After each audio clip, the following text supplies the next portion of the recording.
Может быть, я и говорил тогда об этом, но если я говорил именно так, то это слишком общие слова, потому что любой художник, любой жанр стремится выразить как можно глубже внутренний мир человека. Jeder Künstler ist bestrebt, das Innenleben des Menschen so überzeugend wie möglich darzustellen.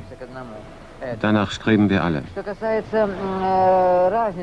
Ich habe entdeckt, dass ich mich all die Jahre mit ein und demselben Thema beschäftigt habe. Und im Grunde interessieren mich immer die gleichen Probleme.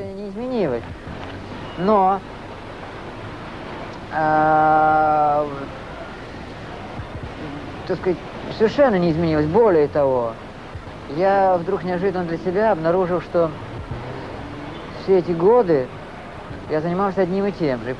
Obwohl ich verschiedene Filme gemacht habe, sind sie alle doch aus einem Grund entstanden. Vom inneren Zwiespalt des Menschen zu berichten. Von seiner widersprüchlichen Situation zwischen Geist und Materie, zwischen geistigen Idealen und der Notwendigkeit, in der materiellen Welt zu bestehen. Dieser Zwiespalt ist für mich deshalb äußerst wichtig, weil aus ihm alle Probleme erwachsen, die wir im Verlauf unseres Lebens haben.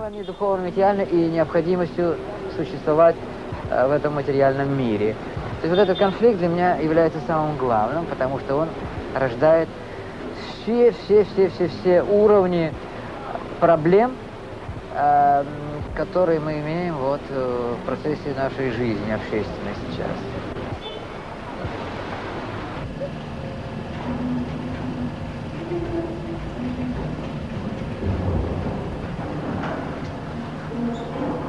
Juni 1986, Öschelbronn. Ich befinde mich bereits seit dem Abend vom 7. Juni in einer anthroposophischen Klinik in Deutschland, unweit von Baden-Baden. Ich habe erhöhte Temperatur, Grippe und Husten, viel mehr noch als früher. Die Ärzte sagten mir, dass ich mich in einer Remission befinde und mich auf keinen Fall weiteren Chemotherapien unterziehen dürfe. Ich fühle mich wirklich elend. Er war sehr allein hier. Niemand sprach seine Sprache. Er selbst sprach kein Deutsch, kaum Englisch, kein Französisch, ganz gut Italienisch. Seine Frau hatte ihn ja abgeliefert, dann kam sie nicht mehr. Aber er wollte auch dieses Alleinsein mit sich selbst. Er freute sich über die Schallplatten, die ich ihm brachte, versenkte sich in die Musik. Bach, Bach, Bach. Er wollte nichts anderes. Und lesen, die italienischen Zeitungen durchblätterte er lustlos, uninteressiert. Literatur der deutschen Romantik verlangte er, die wenigen Bücher, die in russischer Übersetzung zu beschaffen waren, las er immer wieder. Seine in Paris gebliebene Umgebung verbreitete, es ginge ihm schon viel besser. Welcher Produzent, welche Filmförderung gibt denn auch einem Todkranken noch Geld? Er wusste genau, wie es um ihn stand, ich auch. Und wir beide wussten, dass wir den Plan nicht zu Ende führen würden, einen dokumentarischen Film zu machen über die Fragen der Existenz eines Künstlers im Exil. Antworten versucht an seinem Beispiel.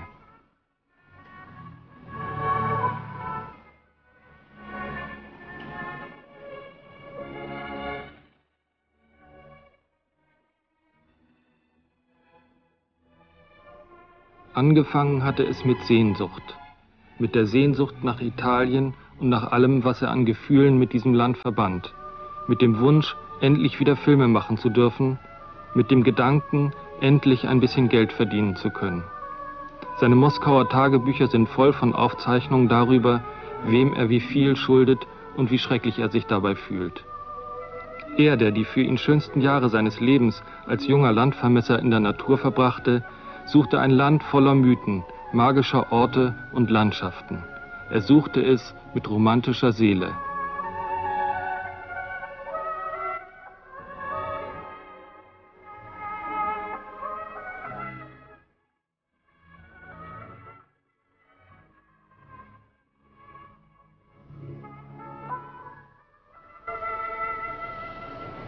Мы все собрались у него дома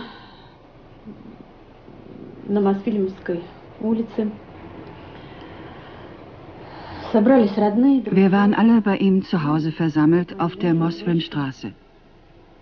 Es kamen Verwandte und Freunde. Ну, честно говоря, я не знала, что Ich war zusammen mit meinem Mann und unserer Tochter dort. и как-то ее не Ehrlich gesagt, расценивала как посредник. dachte ich nicht, dass es unser letztes Treffen sein sollte und schätzte es leider auch nicht als solches ein. Sogar zum Flughafen konnten wir wegen anderer Dinge nicht mitfahren. Das war das letzte Treffen und danach gab es nur noch Telefongespräche.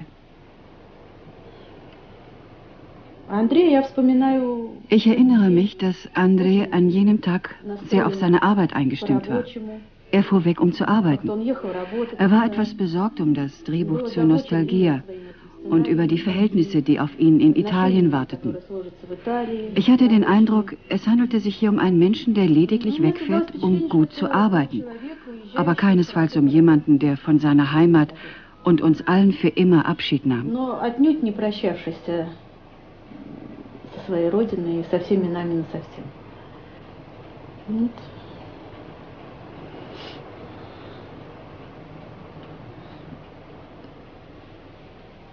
В общем, помню, что весь вечер мы его провожали. Я помню, очень сидели допоздна за столом, очень было много народу. То есть вот, много очень друзей папиных приходило. Ich erinnere mich an seine Abschiedsfeier. Es waren viele Menschen da, viele Freunde kamen. Und es ist sehr spät geworden. An diesem Abend kam auch Oleg Jankowski. Es waren viele Leute da. Ich erinnere mich, dass auch ein Italiener vom italienischen Fernsehen da war. Leider weiß ich seinen Namen nicht mehr. Wir saßen den ganzen Abend am Tisch und gingen sehr spät zu Bett. Am nächsten Morgen um 6 oder 7 begleiteten wir meinen Vater zum Flughafen Sheremetyevo. Dort sahen wir uns zum letzten Mal, danach nicht mehr. Er stieg in das Flugzeug, das nach Rom flog. Das war die allerletzte Begegnung. Danach unterhielten wir uns nur noch am Telefon.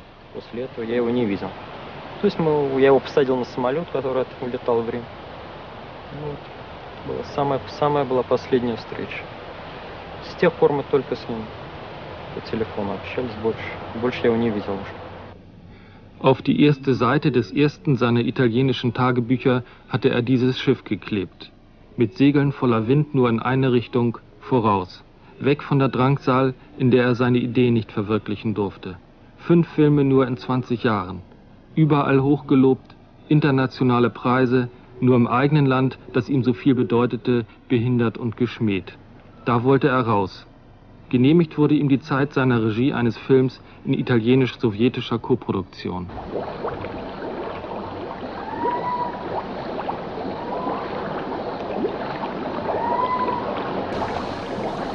Bagno Vignoni.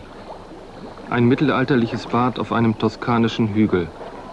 Ein Ort, der ihn nach seinem ersten Hiersein nicht mehr loslässt. Wochen verbringt er hier, in der Nähe dieser Töne, dieses Lichts, dieses Wassers.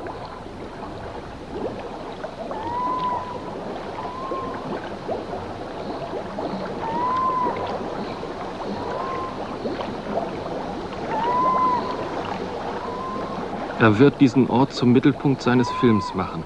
Gedanken darüber im Tagebuch. Wäre es gut, wenn Sie Gortschakow zufällig auf der Straße umbringen würden? Vielleicht stirbt er bei einem Herzanfall. Er hat ja überhaupt ein krankes Herz.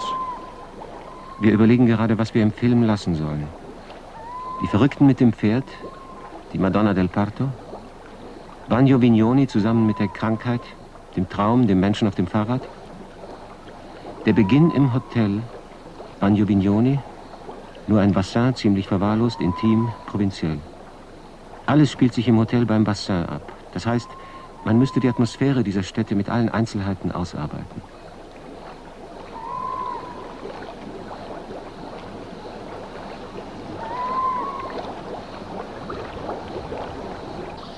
Lui è venuto nel 1981, dove fece dei provini che poi sono stati distribuiti. Er kam zuerst im Jahre 1981 hierher, machte einige Aufnahmen, die die Reihe dann im darauffolgenden Frühling zeigte. Und im Herbst ist er dann wieder hierher zurückgekehrt, um jenen Film zu drehen, der den Namen Nostalgia trägt und der fast ausschließlich im Hotel Les Thermes gedreht wurde, wo er auch im Zimmer Nummer 30 gewohnt hat und wo wir für diesen Menschen noch heute große Achtung und Wertschätzung bewahren. dove ancora abbiamo dei ricordi immensi di questo uomo scomparso nell'85. Molto umile. Er lebte ein sehr bescheidenes Leben. Er war so voller Verständnis, so voller Einfachheit, wie ich noch keinen anderen Menschen von seinem Rang gesehen habe. Inconcepibile che io non ho notato in nessun'altra persona dello suo livello. Er war nicht nur ein Freund für mich, er war mir Freund und Bruder zugleich.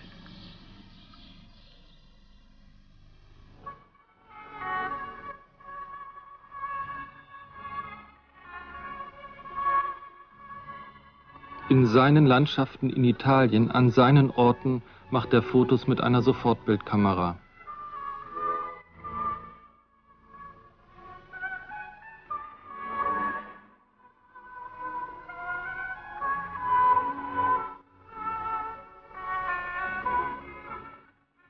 Es sind nur wenige, die nicht die Zeichen von Verfall und Vergänglichkeit in sich tragen.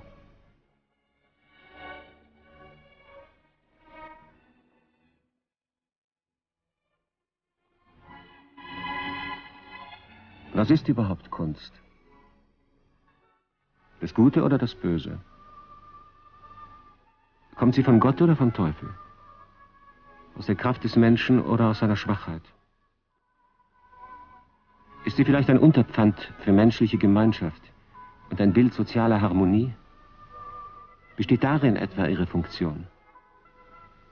Sie ist so etwas wie eine Liebeserklärung, wie ein Eingeständnis der eigenen Abhängigkeit von anderen Menschen. Sie ist ein Bekenntnis, ein unbewusster Akt, der aber den eigentlichen Sinn des Lebens widerspiegelt. Die Liebe und das Opfer.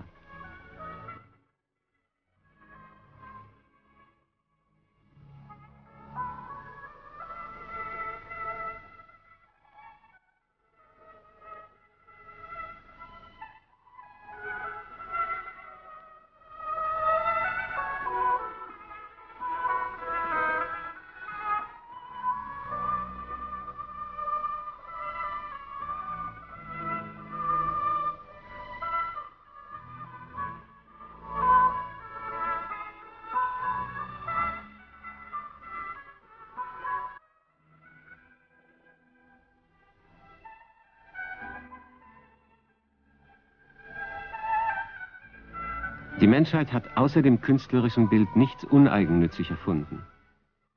Und vielleicht besteht tatsächlich der Sinn der menschlichen Existenz in der Erschaffung von Werken der Kunst, im künstlerischen Akt, der zweckfrei und uneigennützig ist. Vielleicht zeigt sich gerade darin, dass wir nach Gottes Ebenbild erschaffen wurden. Ich denke häufig daran, wie recht jene haben, die behaupten, dass künstlerisches Schaffen ein Zustand der Seele sei. Weshalb? Vielleicht darum, weil der Mensch den Schöpfer nachzuahmen trachtet. Aber ist das denn richtig? Ist es denn nicht lächerlich, den Schöpfer nachzuahmen, dem wir dienen?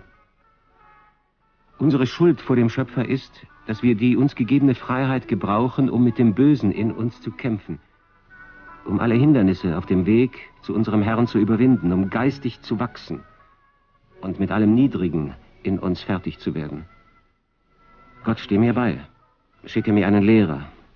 Ich bin es müde, auf ihn zu warten.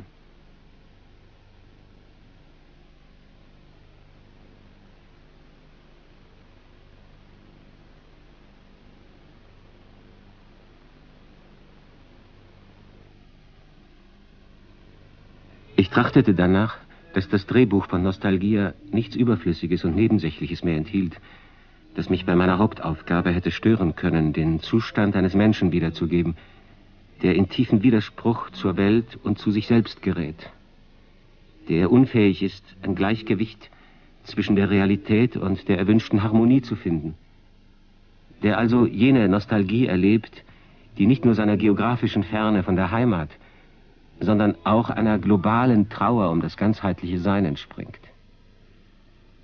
Mit dem Drehbuch war ich so lange unzufrieden, bis hier endlich eine bestimmte metaphysische Einheit aufkam.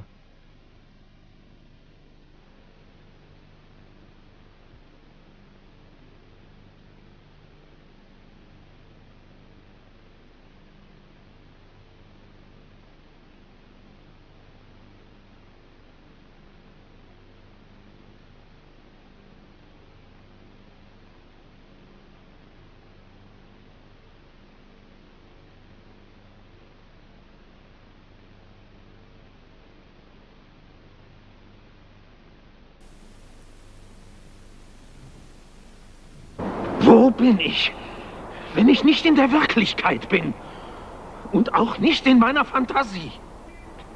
Ich treffe eine neue Abmachung mit der Welt, dass die Sonne nachts scheine und dass im August Schnee fällt. Die großen Dinge werden aufhören und die kleinen Dinge werden überdauern. Die Gesellschaft muss wieder zu einer Einheit werden und darf nicht mehr so zersplittert sein. Man braucht nur die Natur zu beobachten, um zu verstehen, dass das Leben doch ganz einfach ist. Und dass man zurückgehen muss bis zu jenem Punkt, jenem gewissen Punkt, an dem ihr damals den falschen Weg eingeschlagen habt.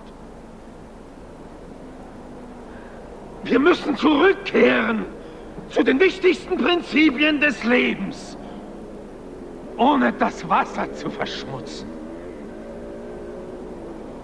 Was ist das für eine Art von Welt, dass ein Verrückter euch sagen muss, euch Gesunden, dass ihr euch schämen müsst? Und jetzt die Musik. From the first day, I really think that I got very good and deep contact with him. We had no common language at all. He spoke a little Italian, I spoke a little Italian. Ich hatte vom ersten Tag an den Eindruck, einen guten, intensiven Kontakt zu haben. Wir hatten keine gemeinsame Sprache. Wir konnten beide ein bisschen Italienisch. Aber er sprach kein Englisch, ich sprach kein Russisch. Und natürlich sprach er auch nicht Schwedisch. Aber seine Absichten waren eindeutig. Wir kommunizierten mit den Augen, dem Körper, der Gestik. Communicate with the eyes, with the body, with the gestures. And you had to be observant in a very special way, not looking around, as you usually do when people... Man musste auf eine besondere Weise aufmerksam sein. Konnte nicht mit den Augen abschweifen, wie so häufig, wenn man mit jemandem spricht, sondern musste ihm die ganze Zeit ins Gesicht sehen. Und wenn man das tat, war er wirklich jemand, der sehr gut vorspielen konnte. Er konnte einen sehr gut lenken. Das machte er auch sehr gerne, wobei er aber nicht dominierte. Er gab immer nur Hinweise oder Anregungen.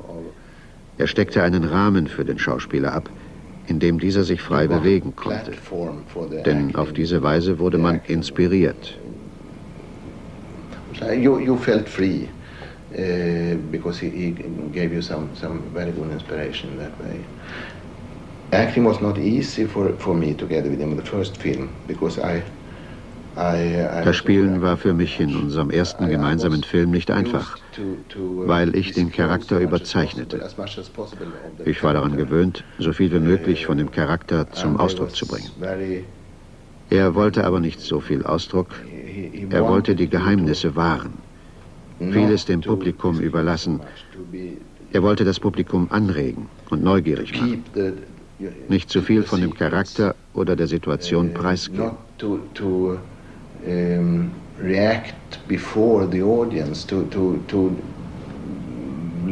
leave the audience in a mood of activity and curiosity, not to explain too much of the character and the situation.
he was always hunting like that, hunting expressions, hunting not only expression in faces of actors, but also in the expression of the nature. He could stand before Er war immer auf der Jagd. Er forschte nicht nur nach dem Ausdruck im Gesicht des Schauspielers, sondern auch nach dem Ausdruck in der Natur. Er konnte sich zum Beispiel vor eine Mauer stellen, die voller Zeichen und Spuren der Zeit war. Eine Mauer, die eine Geschichte hatte. Er blieb 5 oder 10 Minuten unverwandt davor stehen und fand viele geheimnisvolle Zeichen auf der Mauer. Er suchte nach etwas. Ich weiß nicht was. Looking for something, I don't know what. He was very often, when we are in the landscape, especially when there was some water in the landscape, he loved water. Häufig, wenn wir im Freien in der Natur arbeiteten, besonders wenn ein Gewässer in der Nähe war, er liebte Wasser, leitete er verschiedene kleine Flüsse oder Rinnsale daraus ab und schuf so eine Art Landschaft. Er war ständig unterwegs, um nach Dingen zu suchen, Forschungen anzustellen und dabei gleichzeitig etwas zu schaffen. A way to search for things, to make research and also to create things in the same time.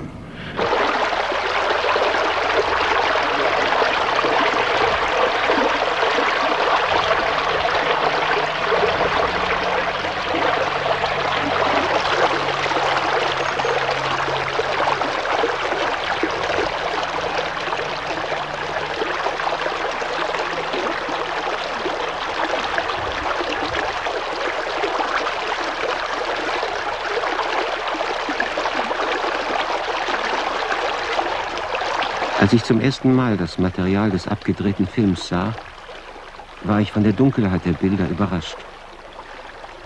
Das gesamte Material entsprach völlig der Stimmung und dem Seelenzustand, in dem wir es aufgenommen hatten.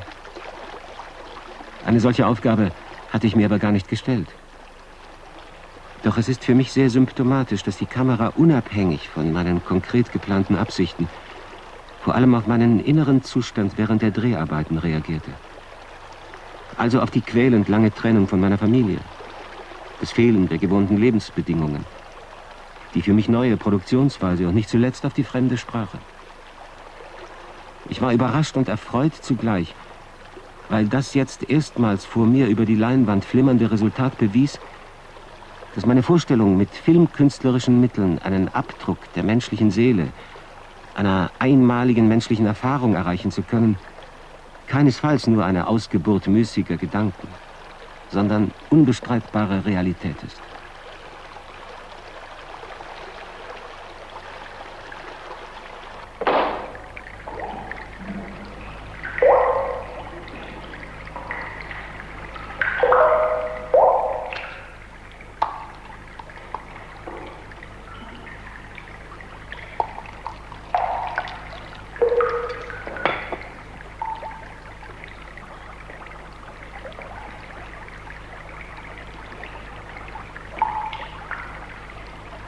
Надо же отца повидать.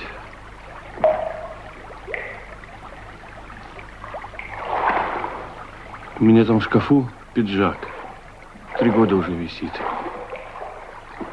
Приеду в Москву, сразу одену. Никуда не хожу, никого не вижу.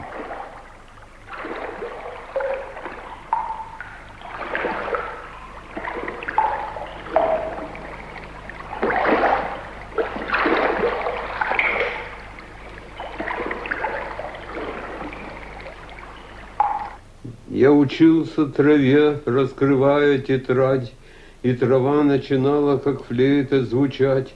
Я ловил соответствие звука и цвета, и когда запевала свой гимн стрекоза, меж зеленых ладов, проходя, как комета, я-то знал, что любая росинка — слеза, знал, что в каждой фасетке огромного ока, в каждой радуге ярко стрекочущих крыл обитает горящее слово пророка, и Адамову тайну я чудом открыл.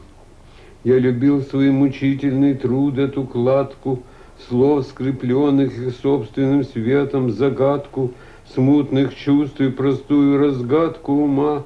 В слове «правда» мне виделась правда сама, был язык мой правдив, как спектральный анализ, а слова у меня под ногами валялись. И еще я скажу, собеседник мой прав, четверть шума я слышал, полсвета я видел, но зато не унизил ни близких, ни трав, равнодушие мочи земли не обидел, и пока на земле я работал, приняв дар студеной воды, пахучего хлеба, надо мною стояло бездонное небо, звезды падали мне на руках.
Das Gesicht der Welt hat sich verändert. Niemand bezweifelt das. Ich stelle mir jedoch die Frage, wie konnte es kommen, dass die Welt nach Jahrtausenden jetzt in eine entsetzlich dramatische Situation gerät? Mir scheint, dass der Mensch, bevor er das Gesicht der Welt verändert, seine eigene innere Welt verändern muss. Das ist das Problem. Dieser Prozess muss parallel verlaufen, sich harmonisch entwickeln, darf nicht von anderen Problemen abgelenkt werden. Der schlimmste Fehler, den wir gegenwärtig begehen, besteht darin, dass wir andere belehren, selbst aber nicht lernen wollen. Deshalb fällt es mir sehr schwer, darüber zu reden, ob ich mit meiner Kunst etwas verändern kann. Um mit meiner Kunst etwas zu verändern, muss ich mich selbst ändern. Ich muss selbst tiefer und geistiger werden. Erst danach kann ich vielleicht Nutzen bringen. Wie können wir auf Veränderungen setzen, wenn wir uns selbst geistig nicht hoch einschätzen?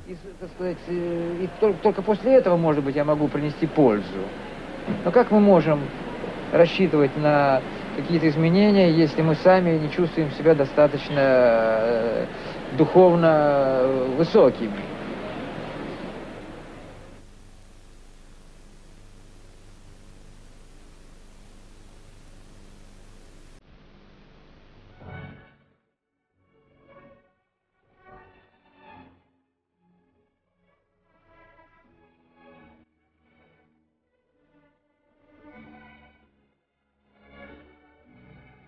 Ich wollte hier von der russischen Form von Nostalgie erzählen, von jenem für unsere Nation so spezifischen Seelenzustand, der in uns Russen aufkommt, wenn wir weit weg von der Heimat sind. Hierin sah ich, wenn man so will, meine patriotische Pflicht, so wie ich sie selbst empfinde und begreife. Ich wollte von der schicksalhaften Bindung der Russen an ihre nationalen Wurzeln, ihre Vergangenheit und Kultur, an Heimaterde, Freunde und Verwandte sprechen. Über jene tiefe Bindung, von der sie ihr ganzes Leben lang nicht loskommen, gleich wohin sie das Schicksal verschlägt. Die Russen vermögen sich nicht schnell umzuorientieren und neuen Lebensverhältnissen anzupassen. Die gesamte Geschichte der russischen Emigration belegt, dass Russen schlechte Emigranten sind, wie man im Westen sagt. Ihre tragische Unfähigkeit zur Assimilierung und ihre linkisch schwerfälligen Versuche, sich einem fremden Lebensstil anzupassen, sind allgemein bekannt. Wie hätte ich also während der Nostalgia-Arbeiten auf die Idee kommen sollen, der Zustand niederdrückend auswegloser Trauer, der diesen Film durchzieht, könnte das Los meines eigenen Lebens werden? Wie hätte es mir in den Sinn kommen können, dass ich nunmehr selbst bis ans Ende meiner Tage an dieser schweren Krankheit leiden soll?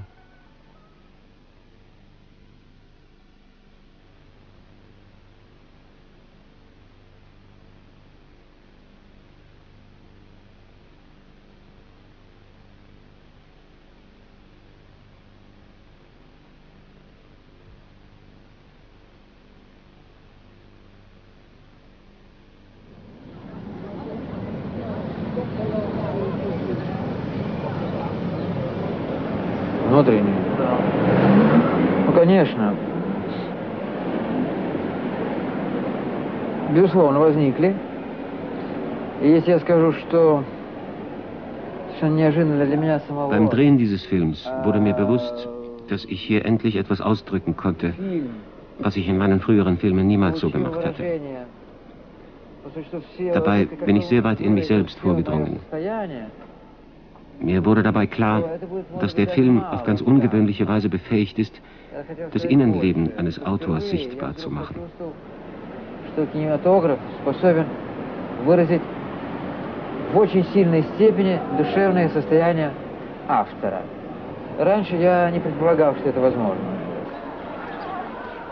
Rom, die erste Station seines Exils. Mit seiner Frau Larissa, die ihm im September 1982 gefolgt war, lebt er in der Via di Monserrato. Seine Tagebuchaufzeichnungen aus jener Zeit machen deutlich, wie zerrissen er ist. 25. Mai. Ein sehr schlechter Tag. Schwere Gedanken, Angst.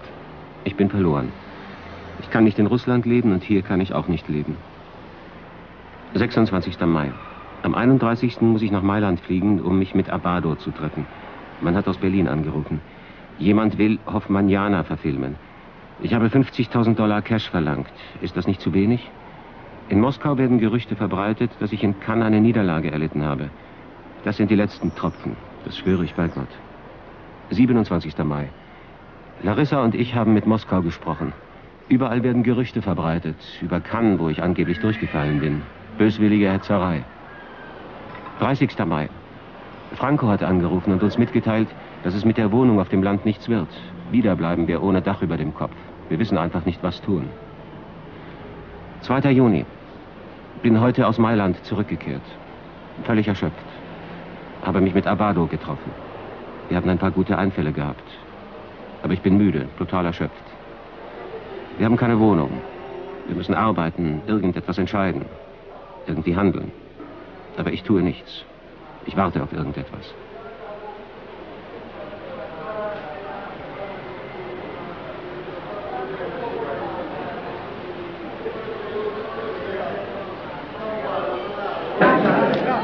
Was war in Cannes geschehen, auf diesem Festival, dessen marktschreierisches Gehabe und dessen eitles Getue ihm so fern lagen, dessen goldene Palme ihm aber so viel bedeutete?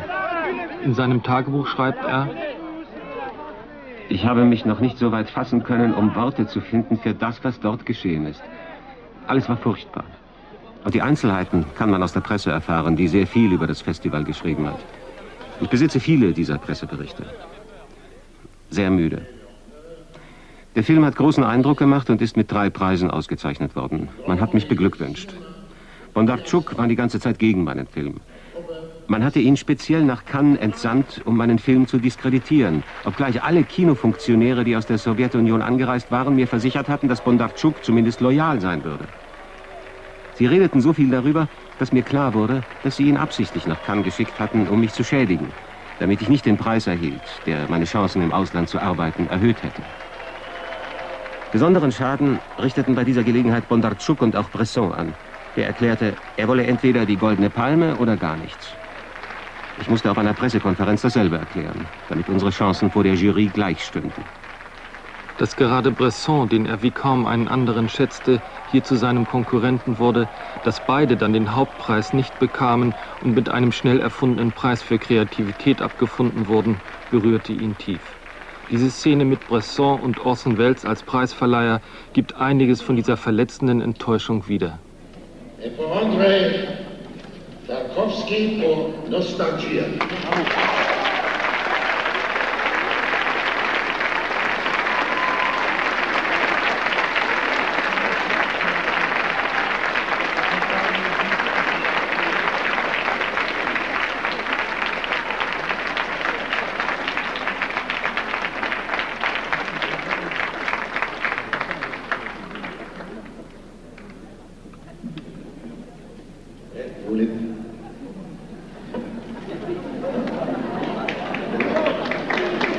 Dans le silence, avouez que c'est quand même un beau plateau, non?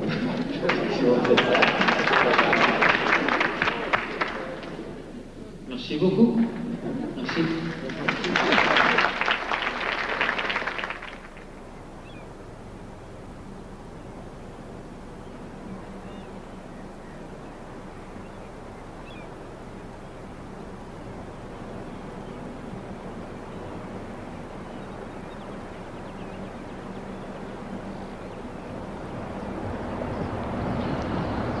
Ну, я не знаю, насколько, в общем, здесь на Западе известно, что происходило с нами за эти несколько лет. Хотя вот вы говорите, что... Nun, ich weiß nicht, inwiefern es hier im Westen bekannt ist, was mit uns während der vergangenen Jahre geschah. Ich fürchte, dass nur wenige darüber Bescheid wissen. Als ich hier im Westen, in Italien, den Film Nostalgia für das italienische Fernsehen drehte, befassten Larissa und ich uns überhaupt noch nicht mit dem Gedanken, hier zu bleiben.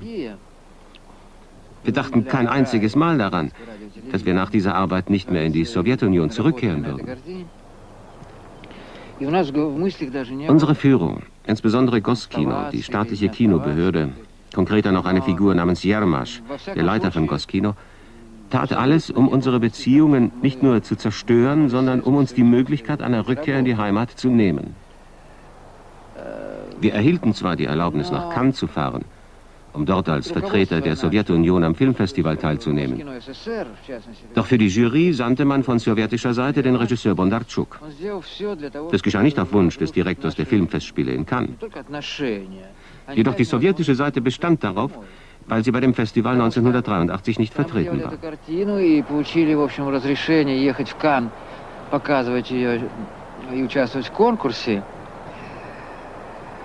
Госкино СССР прислала туда Бондарчука для того, чтобы тот был членом жюри советской стороны. Все это было сделано не по желанию председателя или директора Каннского фестиваля, потому что они об этом и не хотели и думать, и не думали об этом, а по настоянию советской стороны, которая, в общем, не была... Mir war damals klar, dass dieses Entsenden von Bondarchuk, der sozusagen erblasst und aus Hass in Ohnmacht fällt, allein schon, wenn er meinen Namen hört, nicht zufällig war. Ich wusste, dass er gekommen war, um mir auf irgendeine Weise das Leben schwer zu machen. Als ich erfahren hatte, dass er in der Jury gegen Nostalgia kämpfte und alles daran setzte, damit dieser Film weder einen Preis erhält, noch auf dem Festival überhaupt zur Sprache kommt, war mir klar geworden, dass er vom Leiter von Goskino einzig und allein aus dem Grund entsandt worden ist, um den Erfolg unseres Films in Cannes zu zerstören. Ich war wie vor den Kopf geschlagen von dieser Tatsache und sehr verletzt und überrascht. Denn ich drehte einen Film über einen Menschen, der außerhalb seiner Heimat nicht leben konnte, der Heimweh hatte. Ungeachtet dessen versuchte Goskino alles zu tun, um mich vor den westlichen Filmemachern, vor dem Publikum und vor der Presse zu kompromittieren.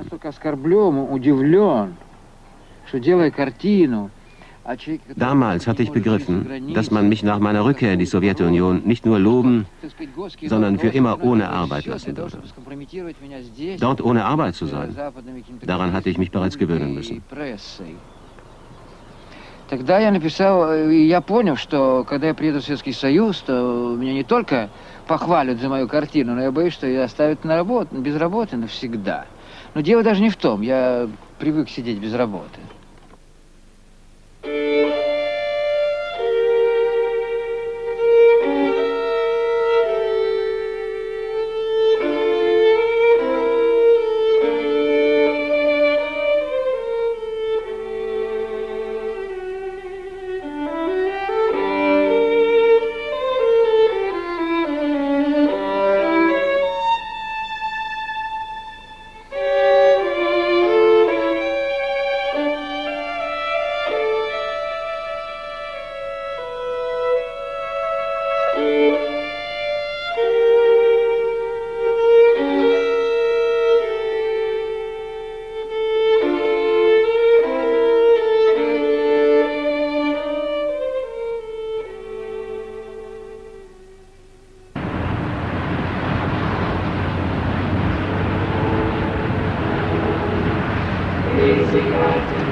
San Gregorio, ein kleines Gebirgsdorf 50 Kilometer östlich von Rom. Die Abgeschiedenheit als nächste Lebensstation. Hier will sich Tarkowski ein Haus kaufen, einen alten, kleinen, verfallenen Turm in einem abgeschlossenen Parkgelände.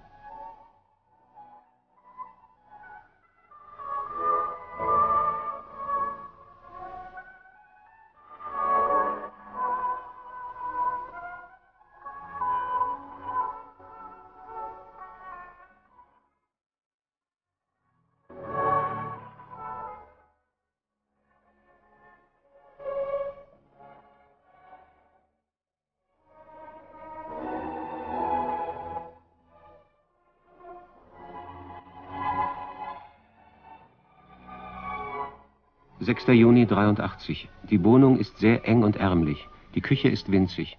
Aber was sollen wir tun? 11. Juni. Wir sind nach San Gregorio übergesiedelt in der Absicht, dem Haus näher zu sein, das wir kaufen wollen, um dann die Arbeiten besser überwachen zu können. Ich hoffe, dass wir diese günstige Möglichkeit nicht versäumen.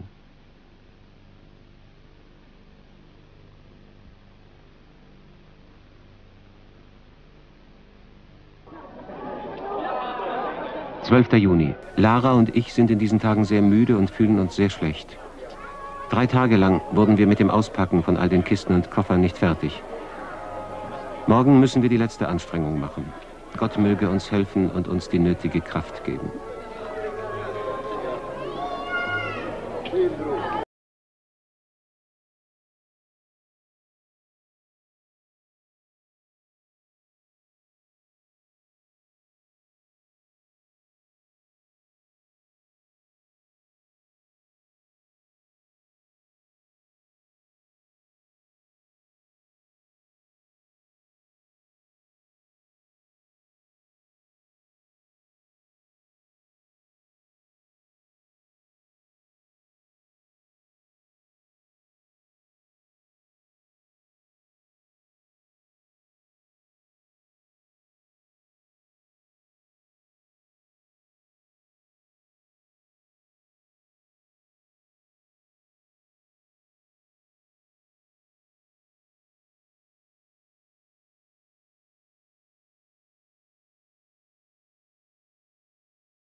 San Gregorio sind eine sehr arbeitsreiche, schöpferische Phase.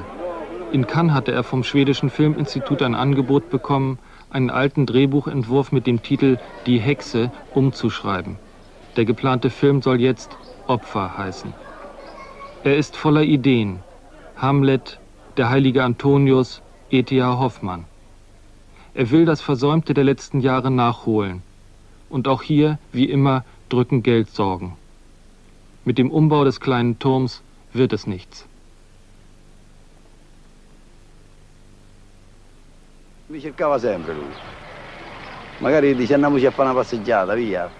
Er kam mich immer abholen. Er kam einfach vorbei und sagte zum Beispiel, fahren wir doch irgendwo hin. Und wir stiegen ins Auto und fuhren in die Berge. Oder wir gingen Brombeeren pflücken oder Blumen, all diese Dinge. Er liebte es nicht, inmitten der Leute zu leben. Er wollte ein abgeschiedenes Leben, verstehst du? Vielleicht traf er sich mit unserer Familie, weil wir ein wenig befreundet waren. Aber das war nicht, weil er etwa ungesellig war. Er grüßte immer alle, wenn er an ihnen vorbeikam, sogar die Kinder im Dorf. Und dann wollte er etwas mit der Dorfmusik machen. Er hielt viel auf solche Dinge. Er hat mir gesagt, dass er die Musik sehr liebt. Und dann ist er von hier fortgegangen und da war eben alles aus. Er wollte auch für die Dorfmusik besondere Kleider machen. Ich erinnere mich daran. Er sagte, jetzt will ich Ihnen neue Kleider entwerfen. So etwas wie den Umhang der Statue. Aber ich weiß nicht. Er wollte sich sogar ein Haus hier bauen. Ich hatte versprochen, das für ihn zu erledigen.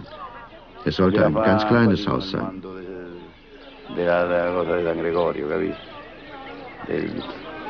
Della statua. Poi, non lo so, avevano scelto pure i colori.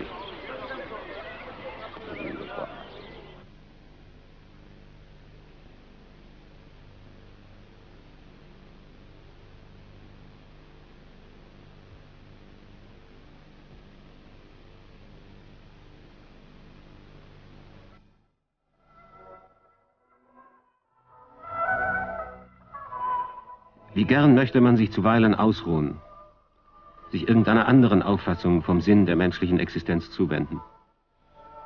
Der Osten war der ewigen Wahrheit stets näher als der Westen. Die westliche Zivilisation aber hat den Osten mit ihren materiellen Lebensansprüchen verschlungen.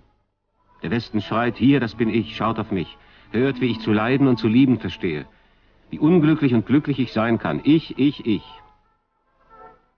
Der Osten sagt kein einziges Wort über sich selbst. Er verliert sich völlig in Gott, in der Natur, in der Zeit. Und er findet sich selbst in allem wieder.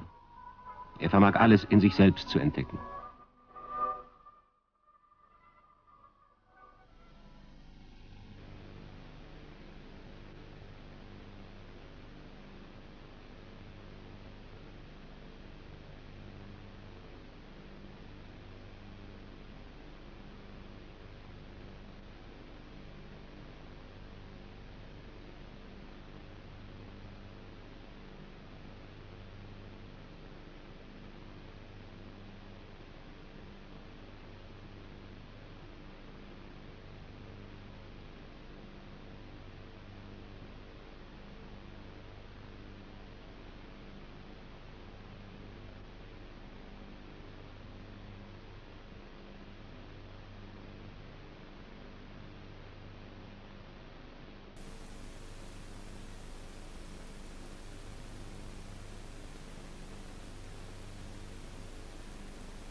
It is a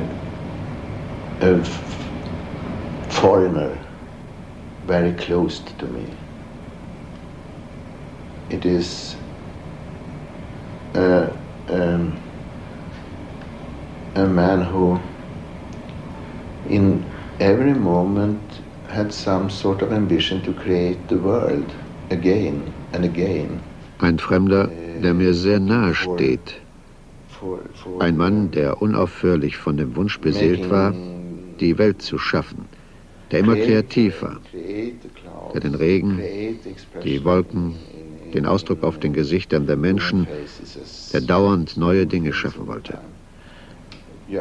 In seiner Gegenwart kam man dem Wunder des Lebens sehr nahe. Er dachte ständig darüber nach. Miracle of living. He was always I think he was always thinking about it.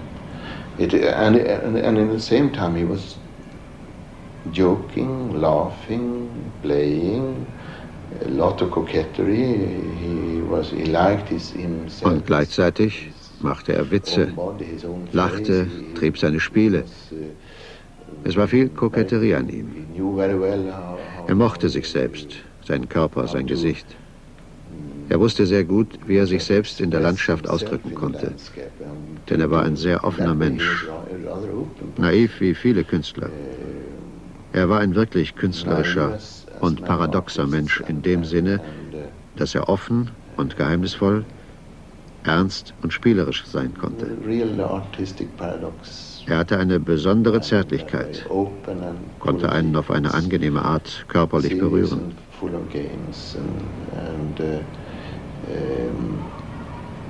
He was also, he had such a tenderness. He was touching you physically in a very nice way.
London, September 1983.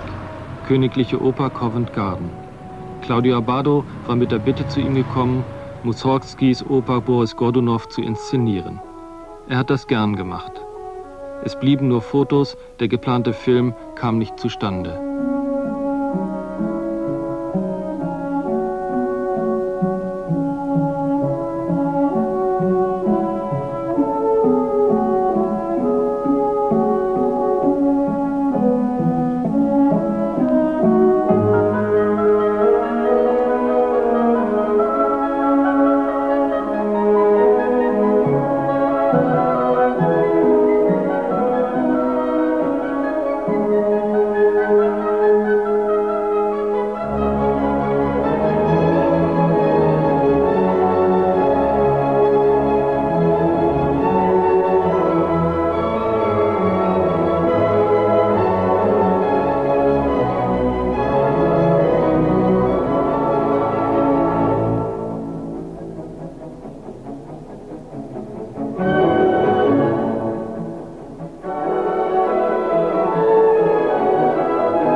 Andere Regisseur gesehen, das wie Tarkovsky arbeitet. Er war zum Beispiel von der ersten Probe, hat mich gesagt, bitte spielt diese Szene einmal musikalisch.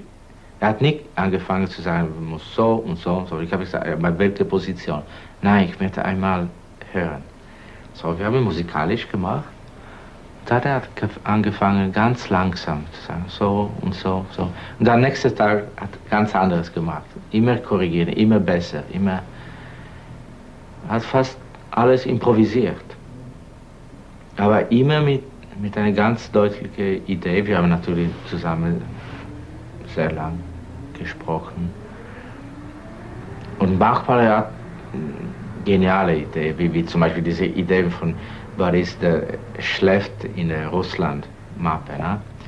Wo die Kinder spielen und die anderen sind nicht erlaubt, in Russland zu gehen, wie in Schwiski auch. Und das finde ich war wirklich genial. Und diese Idee, wir haben auch gesprochen, das muss bleiben auch für Film.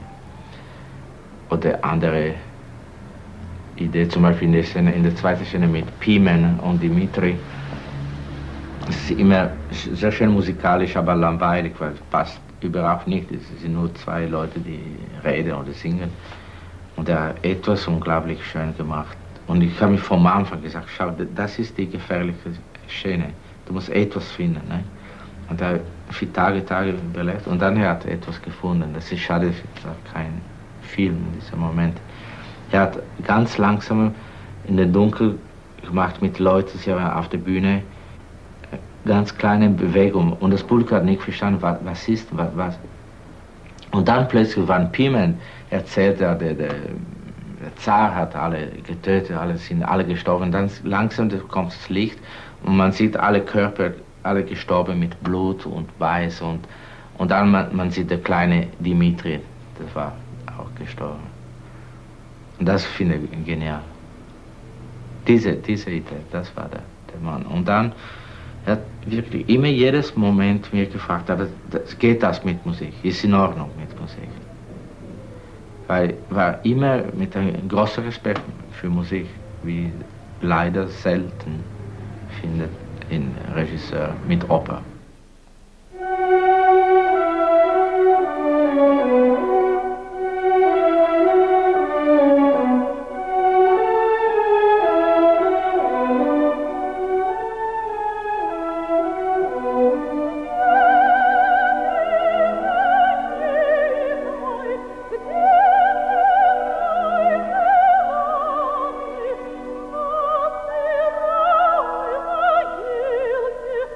Oh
Es war nicht leicht, an Tarkowski heranzukommen.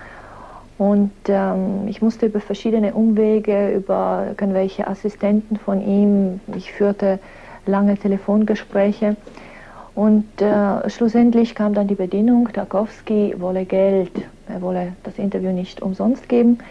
Und er verlangte etwa 800 Schweizer Franken. Und ich hatte dieses Geld nicht und es war für mich schwierig, bis dann schlussendlich ein Freund mir aushalf und ich flog nach London und mit etlicher Verspätung komme ich dann zu einem von diesen Reihenhäusern in einem Londoner Vorort und da läute ich und ein kleinerer, so ein kleinwüchsiger Mann macht mir auf, sehr unfreundlich und hüllt sich in eine karierte Decke und sagt mir, dass er mich gar nicht erwartet hätte und dass er gar nicht willig sei, mit mir zu reden. Aber das Geld war da und ich legte es auf den Tisch und Tarkowski musste reden. Er war gedemütigt und er hasste mich dafür und er hat dauernd diese Decke zwischen uns geschoben und sagt, er sei krank und er habe mit Journalisten nichts zu tun und alles, was er zu sagen habe, habe er in seinen Filmen gesagt und das sei eigentlich ein ganz minderwertiger Beruf, der Journalistenberuf. Und warum sitze ich nicht bei meinem Mann, wie es sich doch für eine richtige, normale Frau gehört? Es wurde dann für mich, ich führe ja viele Interviews als Psychologin, viele diagnostische Interviews. Und ich dachte mir, ich habe so viel jetzt vorbereitet, ich bin jetzt da, ich muss jetzt ihn zum Sprechen bringen. Und ich wählte gerade diesen Weg über die Frau, über die Beziehung zwischen Mann und Frau. Und zunächst mal habe ich ihm klargemacht, dass ich ja jetzt nicht als Journalistin komme, sondern ich komme als Mensch zum Tarkowski, als Mensch, der sich ihm nahe fühlt, verwandt fühlt durch seine Filme. Er wurde also so ein bisschen, er taute auf. Ich merkte, er war sehr darauf aus, doch irgendwie auch Komplimente zu hören. Und dann habe ich ihn angegriffen und sagte ihm, die Frau in ihren Filmen hat doch keine Eigendynamik. Die Frau ist ja immer nur Satellit des Mannes. Die Frau hat keine Daseinsberechtigung als Mensch, sondern immer nur Kraft der Liebe zum Mann. Und daraufhin entwickelte dann Tarkowski diese seine so radikal patriarchalen Ideen und sagte, das ist wirklich so, die Frau habe doch keine eigene innere Welt und solle sie auch nicht haben. Ihre innere Welt solle sich in der des Mannes vollkommen auflösen. Der Mann aber solle seine eigene Welt für sich behalten. Und wir kämpften miteinander, aber irgendwann habe ich dann gemerkt, dass Tarkowski von der Frau genau das gefordert hat, wozu er selbst unfähig war. Er war ja irgendwie für meine Begriffe unfähig zu lieben. Und ich habe es ihm auch gesagt, warum lieben Sie denn selbst nicht und überlassen dann der Frau selbst, was sie zu tun hat. Und er gab dann zu, dass es für ihn sehr schwer sei zu lieben und es sei für ihn auch sehr schwer, sich zu opfern. Aber die Frau ist doch Symbol des Lebens, die Frau ist einfach für ihn der Mythos und das Gute und das Schöne und sie solle das doch machen.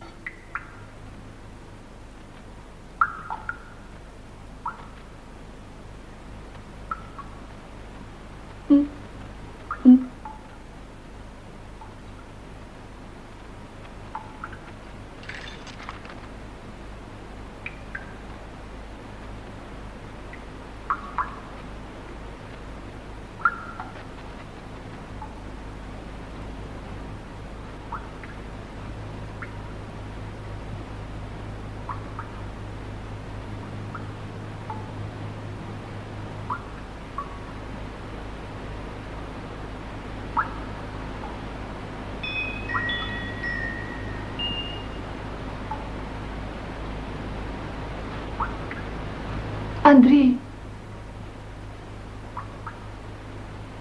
The question is a very simple one. From where do you draw? Woher beziehen Sie Ihre geistige Kraft? Die Kraft, die die Quelle Ihrer kreativen Arbeit ist. Wo sind Ihre Wurzeln? Where are you rooted? Мои корни в том, что я себе очень не нравлюсь. Meine Wurzeln liegen darin, dass ich mich selbst nicht liebe. Ich missfalle mir selbst.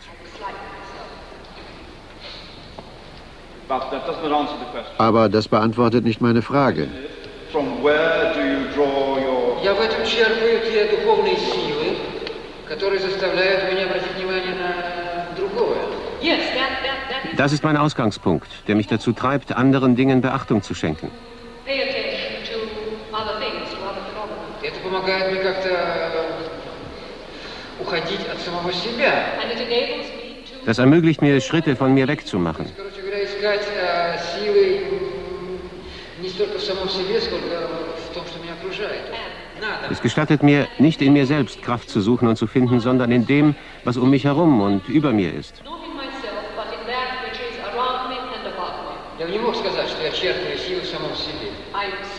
Ich kann sicher nicht behaupten, ich würde Kraft in mir selbst finden.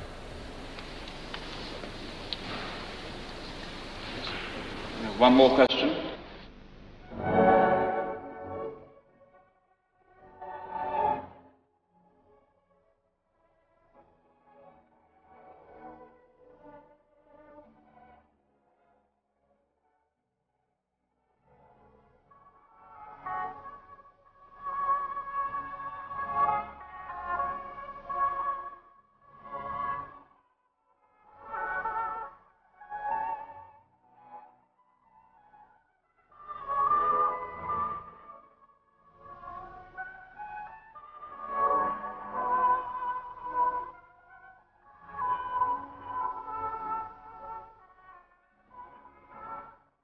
Auf Einladung verschiedener Kulturorganisationen kommt er Ende 1983 nach West-Berlin.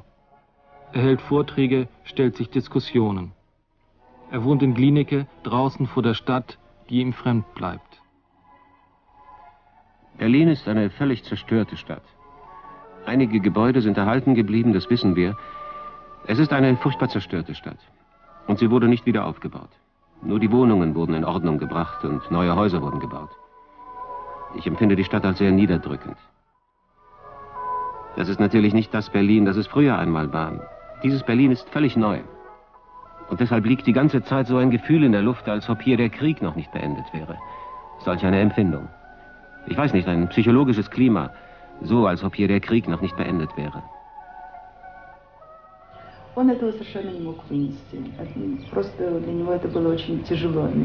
Er konnte diese Mauer einfach nicht ertragen. Für ihn war das sehr schwer vom emotionalen Standpunkt her. Und all das verband sich für ihn auch mit unseren persönlichen Problemen. Diese Mauer war auch zwischen uns. Eindrücke sind ja überhaupt immer etwas sehr Persönliches. Alles hängt von der Situation ab, in der du dich befindest, wenn du eine Stadt besuchst. Und das war bei ihm, scheint mir, der Fall. Es war eine dieser typisch emotionalen Reaktionen auf die Stadt.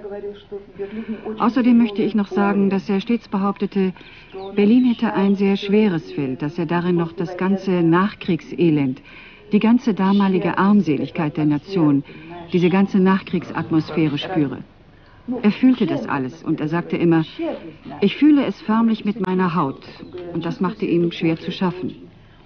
Er sagte nur, dass er niemals ständig in Berlin leben könne, dass das Leben hier nichts für ihn sei. Er konnte hier nur mit großer Mühe arbeiten und er war ständig angespannt und nervös.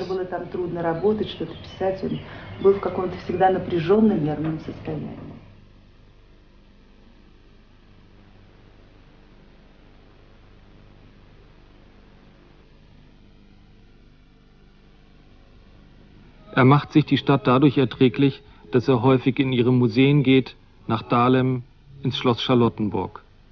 Die liebende Verehrung, die die Malerei und die Literatur der deutschen Romantik schon früh in ihm ausgelöst hatten, bewegt ihn auf einer sehr gefühlsträchtigen Spur. Er findet sich hier wieder.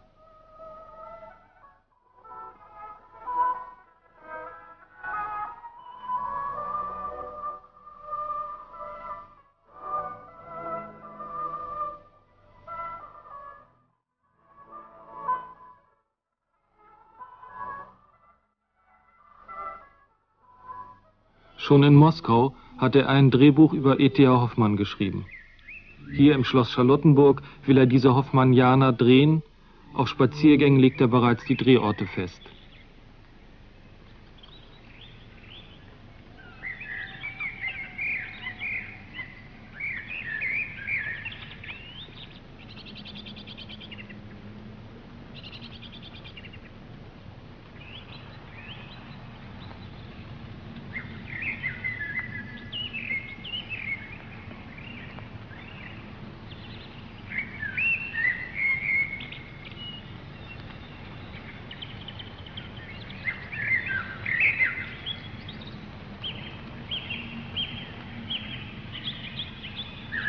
Doch zunächst steht Schweden bevor. Sein nächster Film, Opfer. Auch das ein Gedanke, der ihn schon jahrelang bewegt. Очень трудно, прежде надо поставить, что такое шедевр, вообще искусство. Служит ли оно духовному развитию человека, или это соблазн, или это, так сказать, то, что в русском языке называется... Tolstoi war der Ansicht, dass man, um den Menschen dienen zu können, um wirklich eine geistig hochstehende Persönlichkeit zu sein, sich selbst vervollkommnen müsse. Man müsse sich seinem Inneren zuwenden. Nur dann sei man in der Lage, sich selbst als Opfer darzubringen. Nur dann. Dieses Problem ist sehr wichtig. Und für mich steht gleichzeitig fest, dass ich in meinem kommenden Film nur dies eine Problem behandeln werde. Короче говоря, эта проблема очень, так сказать, важная, но вместе с тем ясно одно, что, так сказать, я, во всяком случае, в своих фильмах, последних и, может быть, в будущем, ставлю только одну проблему.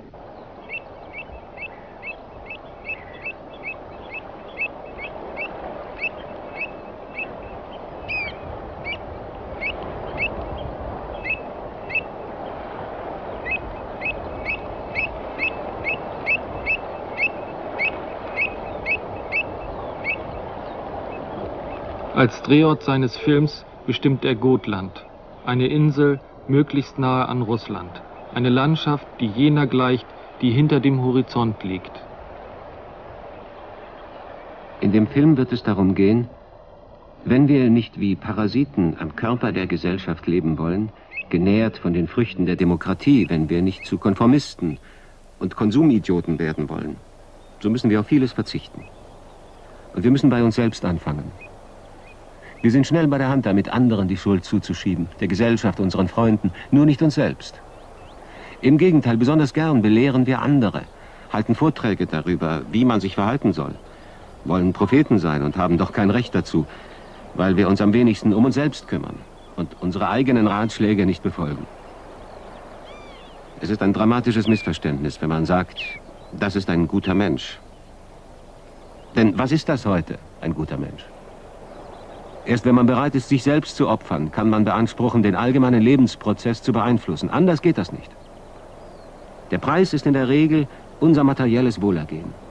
Man muss zumindest so leben, wie man redet, damit die Prinzipien nicht mehr Geschwätz und Demagogie sind, sondern Realität werden.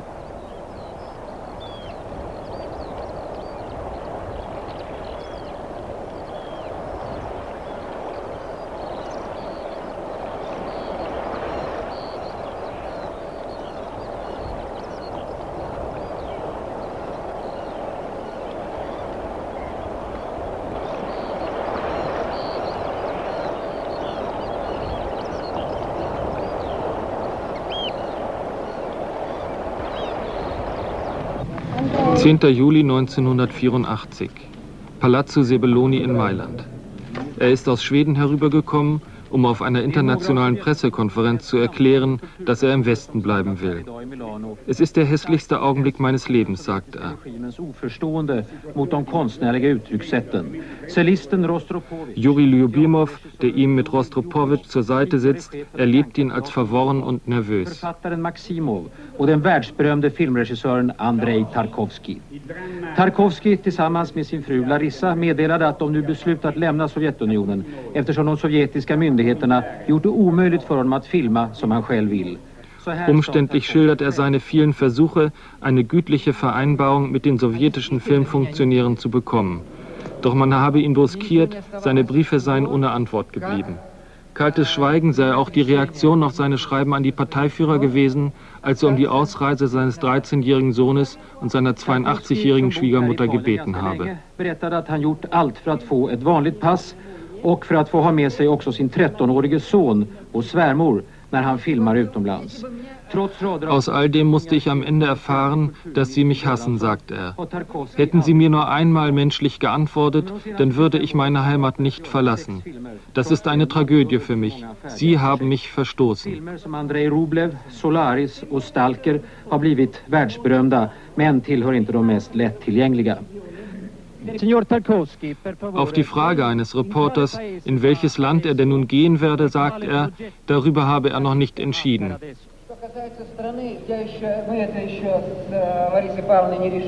Quanto al paese non abbiamo ancora deciso nulla con mia moglie. Per noi la cosa più importante era prendere la decisione di rimanere. Liksom många andra sovjetiska konstnärer är Tarkovskij ytterst fäst vid sitt fädernesland, vars miljö totalt har inspirerat hans filmer. Att behöva lämna sitt land är en stor mänsklig tragedi, sa Tarkovskij idag.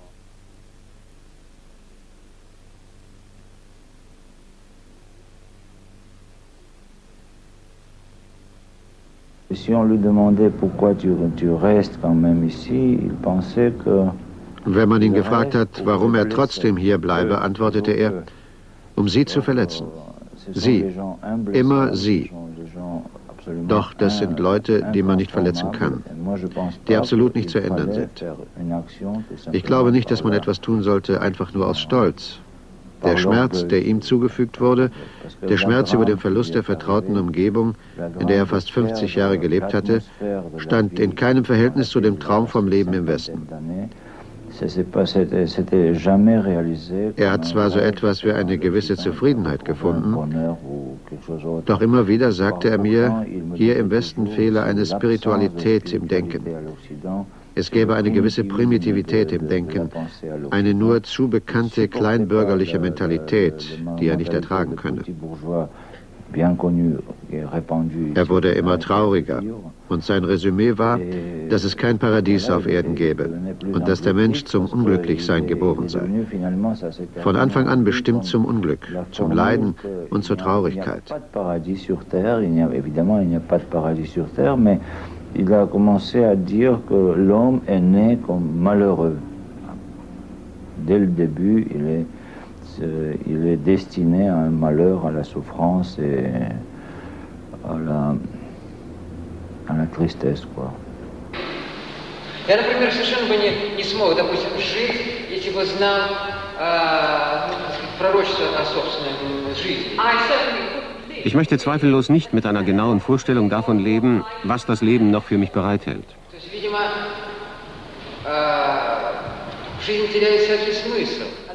In diesem Augenblick hätte das Leben jede Bedeutung verloren. Wenn ich genau weiß, was mir widerfahren wird, welche Bedeutung bleibt dann? Ich spreche natürlich von meinem eigenen persönlichen Schicksal.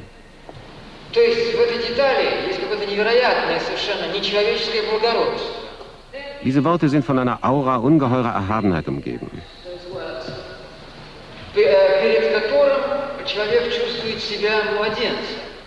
vor denen der Mensch steht wie ein Kind.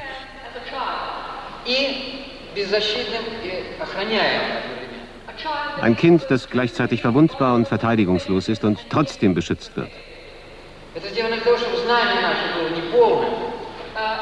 Alles wurde so eingerichtet, dass unser Wissen unvollständig ist.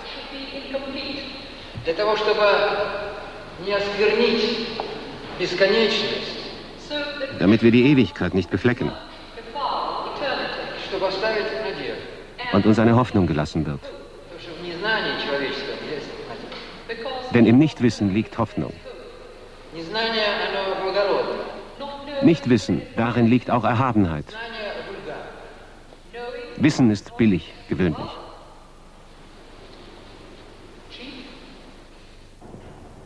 Er war in die St. James Church nach London eingeladen worden, um einen Vortrag über die Apokalypse zu halten. Er sprach von sich. Das Buch der Offenbarung wurde zu seinem Thema. Sein Leben hatte für ihn einen apokalyptischen Charakter angenommen. Gesegnet sind die, die lesen und die Worte der Prophezeiung hören und sich daran halten, denn die Zeit ist nahe. Das bezog er ganz direkt auf sich selbst.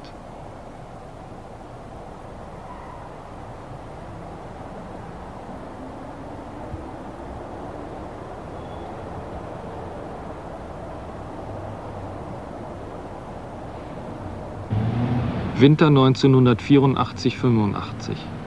Noch einmal Berlin. Nur selten verlässt er die Wohnung in der Hektorstraße, trifft sich in der Paris-Bar mit den wenigen Leuten, die er um sich haben mag. Pläne und Pläne. Mit Kluge will er einen Film über Rudolf Steiner machen. Mit den Hoffmannianer geht es nicht voran. Er bekommt zu spüren, dass das Geld hier das Filmgeschäft beherrscht. Da haben Poeten es schwer.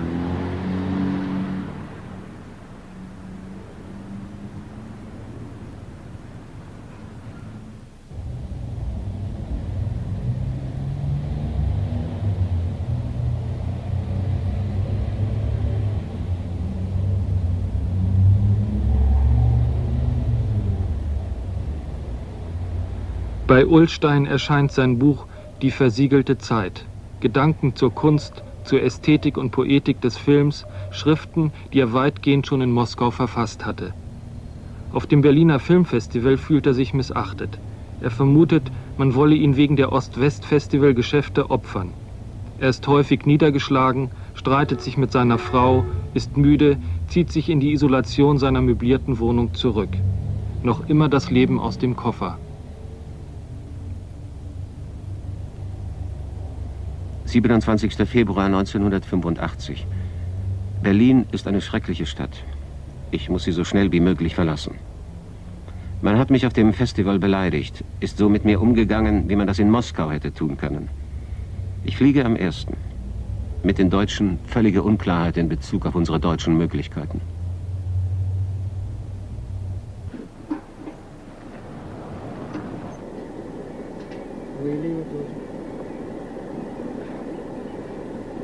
Endlich Gotland, endlich die Arbeit am Film Opfer. Hier beim Drehen der Schlusseinstellung. Er gibt das Gefühl, dass er alles in diesen einen Film hineinpacken will. Die Abrechnung mit dem Materialismus unserer Zeit, mit ihrer Gottlosigkeit, mit ihrer fehlenden Geistigkeit. Auch die Abrechnung mit seiner Frau, die er ernsthaft für eine Hexe hält, seiner Hassliebe, der er in diesem Film mit einer bis zur Haarspange detailgetreu nachgestellten hysterischen Egozentrikerin ein fragwürdiges Denkmal setzt.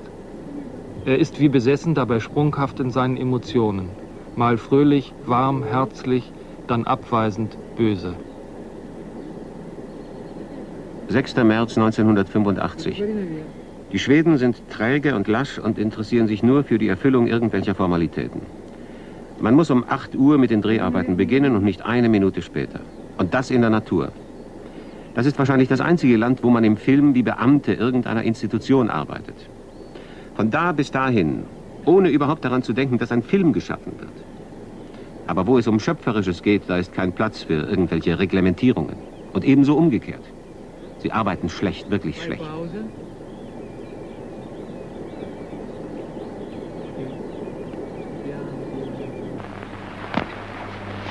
Jetzt kannst du kommen und mir helfen, mein Junge.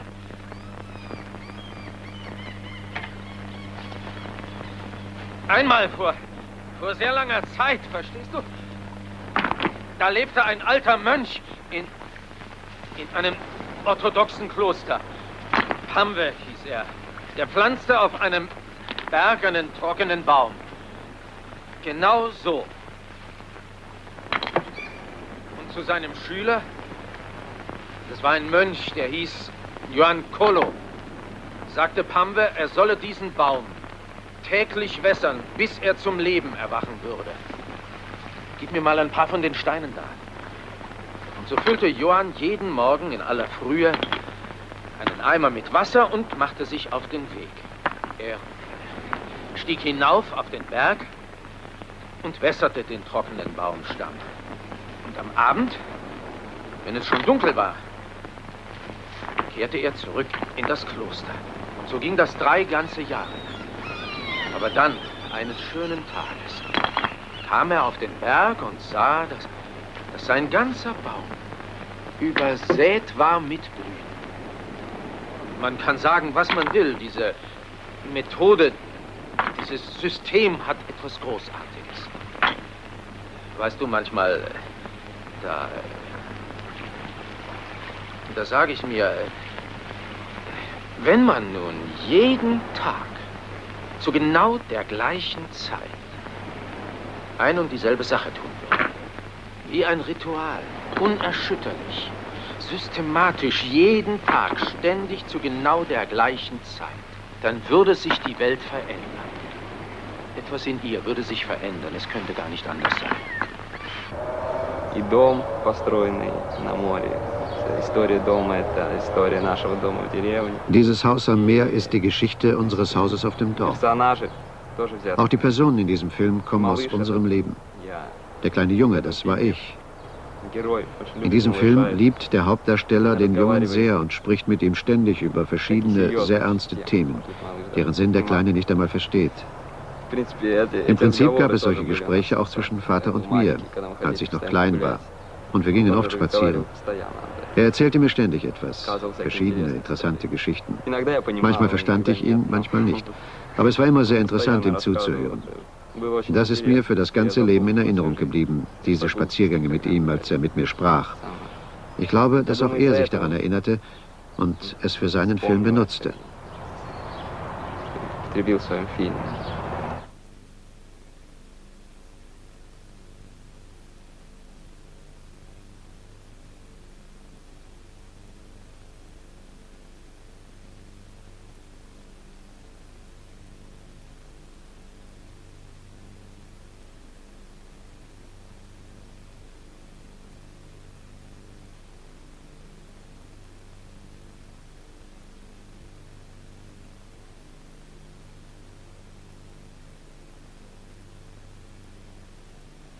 Вообще напрасно, надолго будет.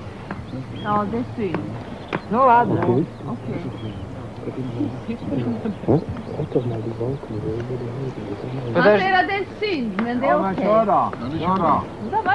Уже бывает, потеряли много времени.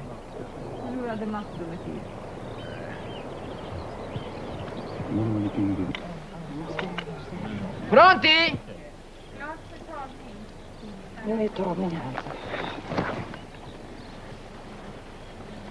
Pronti o no? Sven? Erland? Anche Erland? Non sarà.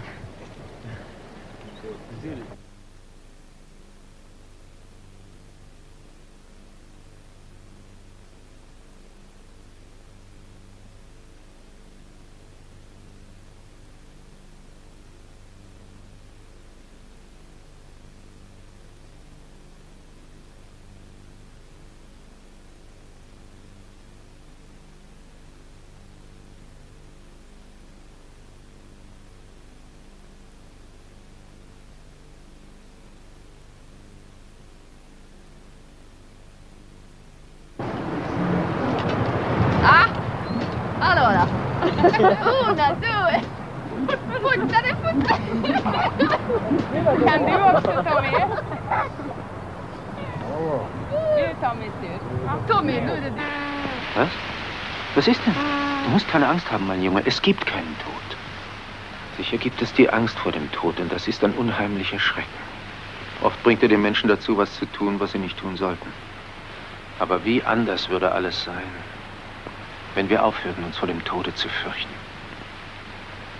Was? Ja, ich bin vom Thema abgekommen. Also, ja, wie gesagt, da standen wir also wie verhext, deine Mutter und ich, und betrachteten die ganze Schönheit.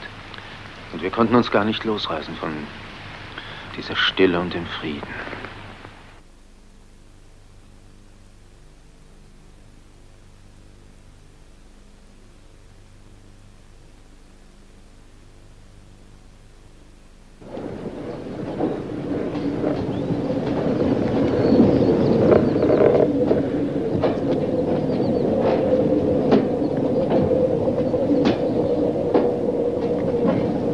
Gudrun!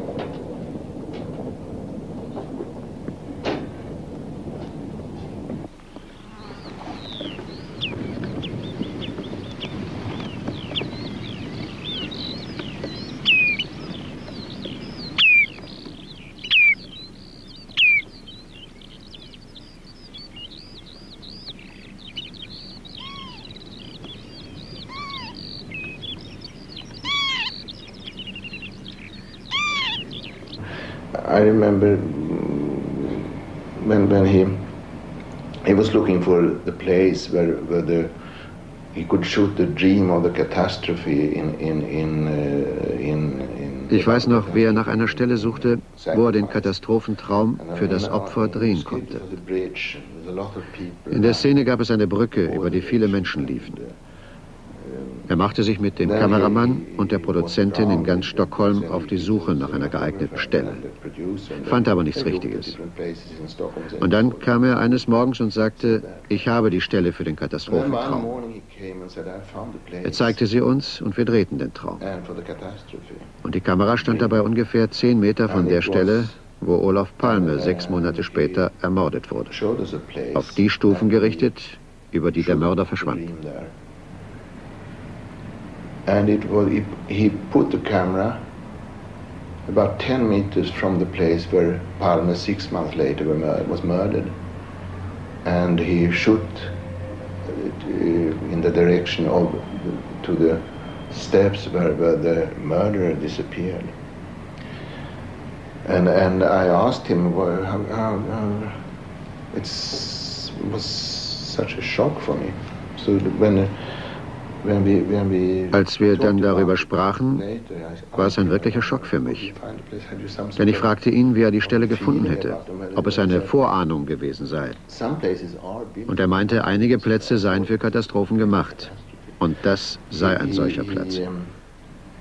Er verfügte über viele Zugänge zur Geschichte, zur Politik, zu menschlichem Verhalten, die mehr dramatischer als intellektueller Natur waren. Er war ein intellektueller Mann, ausgesprochen intelligent, sehr klar, aber er verfügte auch über ein anderes Instrumentarium, das bemerkenswert gut entwickelt war. Much more, what shall I say, dramatic than intellectual. It was feelings. He was an intellectual man, very intelligent, very clear, but he had also some other sort of instruments which was very well developed.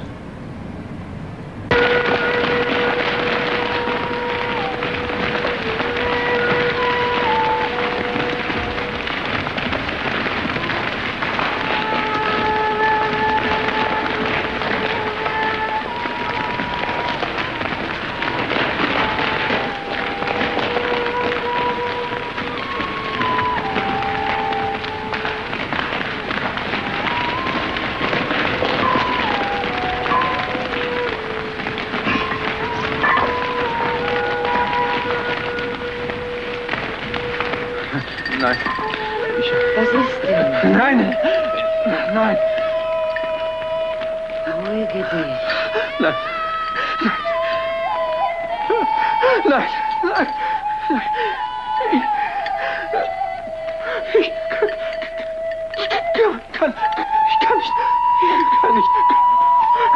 Ich kann nicht.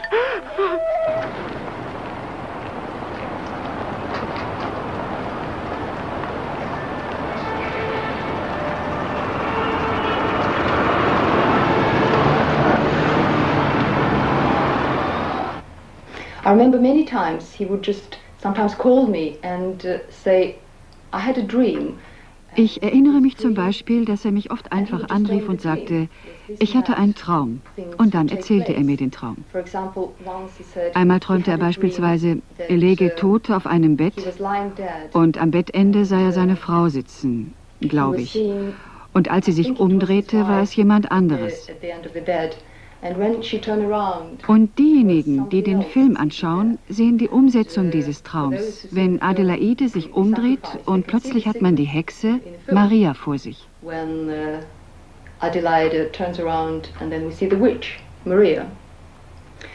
Und bei einer sehr komplizierten Szene, die schließlich auch weggelassen wurde, obwohl wir sie gedreht hatten und alles schriftlich fixiert war, erzählte er mir auch wieder von einem Traum, bei dem er tot auf einer Couch oder einem Sofa lag und viele Leute hereinkamen und sich als ein Zeichen der Ehrerbietung niederknieten.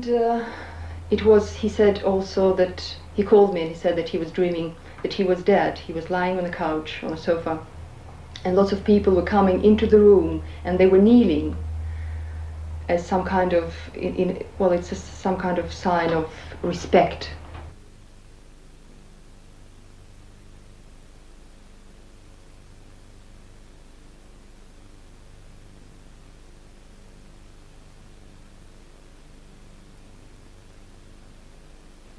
29. September, Stockholm. Alles ist furchtbar schwierig. Ich bin so müde. Ich kann einfach nicht mehr ohne Andruscha sein. Ich will nicht mehr weiterleben.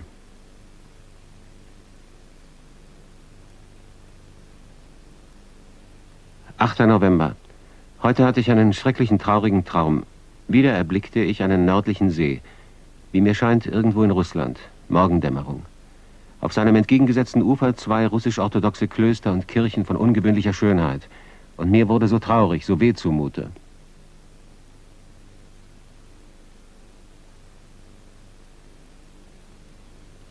»10. November. In Angelegenheiten Andruscha vorläufig noch nichts. Morgen findet das 2. Treffen mit Palme statt. In Rom waren wir mit Larissa im Außenministerium. Sie wollen uns helfen. Wie? Wir waren bei einem Rechtsanwalt und Senator, der ausgezeichnete Verbindungen zur Regierung hat. Andreotti bat ihn, eine Woche zu warten, bevor er die nötigen Schritte zur Einladung unserer Familienangehörigen unternehmen würde.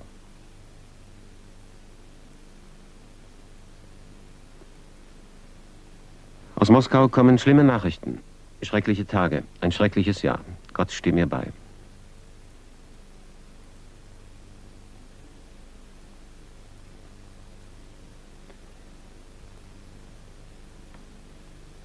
»18. November. Krank. Bronchitis und irgendetwas Absurdes mit meinem Hinterkopf und den Muskeln, die auf die Nerven drücken, was bewirkt, dass mein Hals und meine Schultern sehr schmerzen. Husten, Rotz.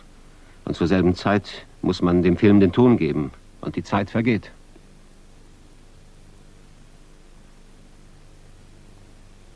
»19. November. Ich war beim Masseur. Wegen des ständigen Stress sind meine Schultern und mein Rücken in einem schlimmen Zustand und es sieht so aus, als müsste ich eine kleine Operation an meinem rechten Schlüsselbein machen lassen. Er sagt, es sei gefährlich, das so lange zu belassen. Ich habe mit Moskau gesprochen, aber was kann ich Ihnen Neues sagen? Im Filminstitut geht die Arbeit ohne mich überhaupt nicht voran.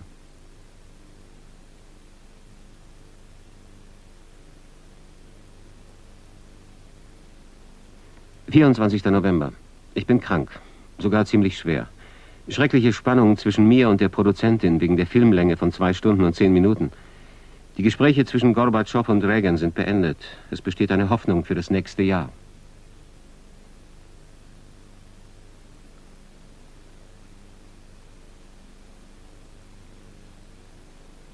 »30. November. Schreckliches Herumzanken wegen der Länge des Films. Ich bin krank. Ich musste eine allgemeine Blutanalyse machen und meine Lungen röntgen lassen.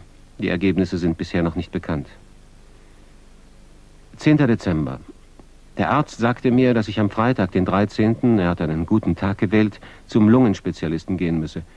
Ich bekam einen sehr strengen Brief vom Direktor des Filminstituts und antwortete darauf mit sehr kühlen Worten, dass ich seine Haltung nicht verstünde. Entweder will er einen Film von Tarkovsky oder irgendeinen kommerziellen Film von einer Länge von 1 Stunde 30 Minuten.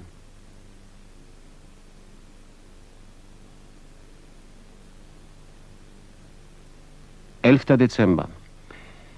Je älter ich werde, desto geheimnisvoller wird mir der Mensch. Es ist, als würde er sich meinen Beobachtungen entziehen. Das heißt, mein Wertsystem bricht zusammen und ich verliere die Fähigkeit, über ihn Schlüsse zu ziehen. Einerseits ist es gut, wenn ein Wertsystem zusammenbricht. Aber ist es gut, wenn alle Systeme zusammenbrechen? Gott behüte einen davor, alles zu verlieren.«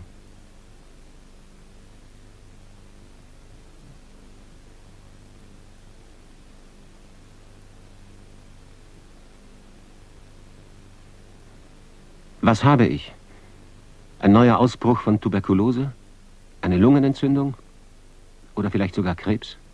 Am 13. Dezember werde ich alles erfahren.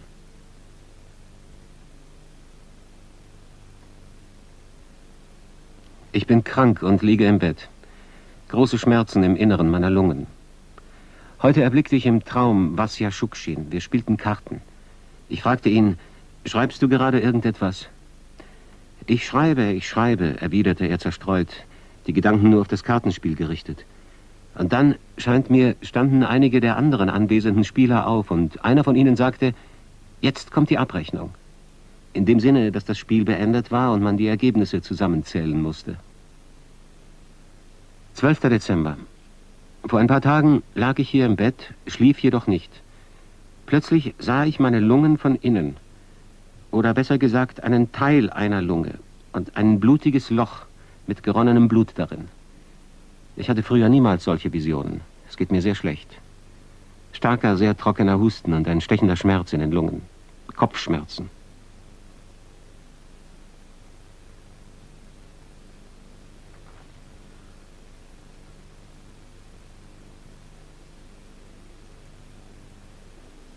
»13. Dezember. Das ist heute wirklich ein schwarzer Freitag. Ich war beim Arzt in der Klinik. Sie waren sehr liebenswürdig und aufmerksam zu mir. Vielleicht allzu liebenswürdig. Sie haben eine Analyse außerhalb ihrer üblichen Arbeitszeit gemacht. Offensichtlich hat hier Slava Rostropowitsch seinen Einfluss auf irgendwelche Weise eingesetzt. Da ist irgendetwas in der linken Lunge. Der Arzt sagte, entweder eine Lungenentzündung, was wahrscheinlich nicht stimmt, da der dunkle Fleck unter der Wirkung der Antibiotika, die ich eingenommen habe, nicht verschwunden ist. Oder eine Tuberkulose. Oder eine Geschwulst. Er fragte mich, wo ich es vorziehen würde, mich operieren zu lassen. Im schlimmsten aller Fälle. Ich denke, vielleicht soll ich mich überhaupt nicht operieren lassen. Man quält sich nur ab, ohne irgendwelche Resultate. Das sind immerhin die Lungen und nicht die Brust einer Frau. Sie haben eine Gewebeprobe aus der geheimnisvollen Geschwulst auf meinem Kopf genommen, die dort vor einem Monat aufgetaucht ist, ganz plötzlich und ohne irgendeinen ersichtlichen Grund. Sie untersuchten mich auf TBC. Sie wollen es bis zum 20. Dezember klären.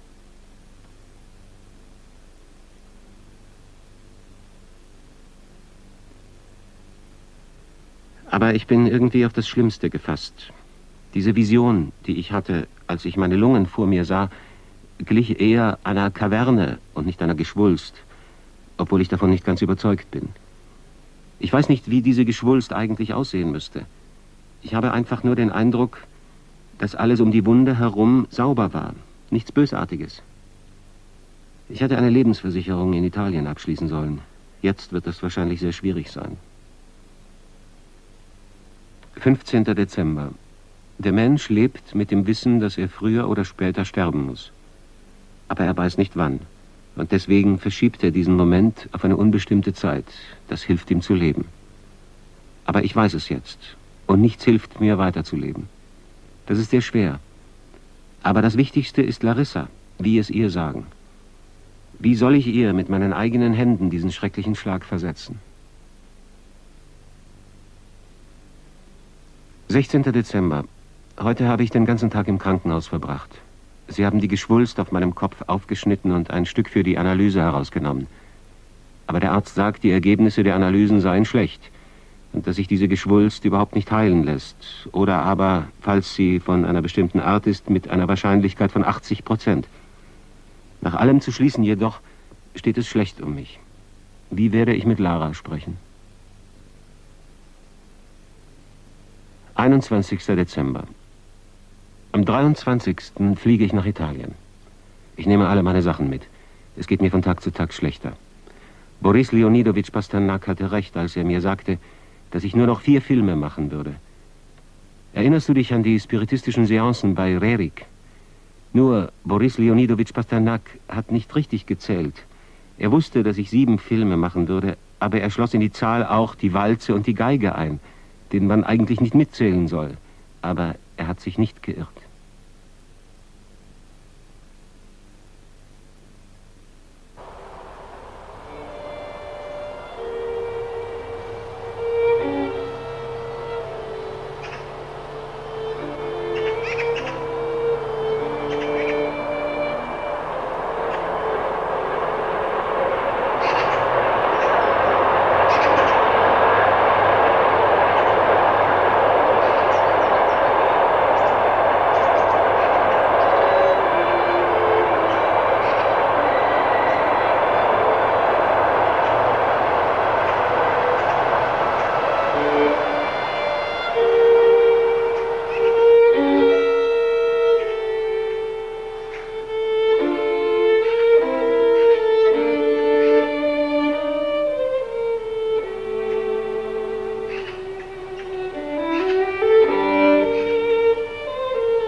Florenz, Weihnachten 1985.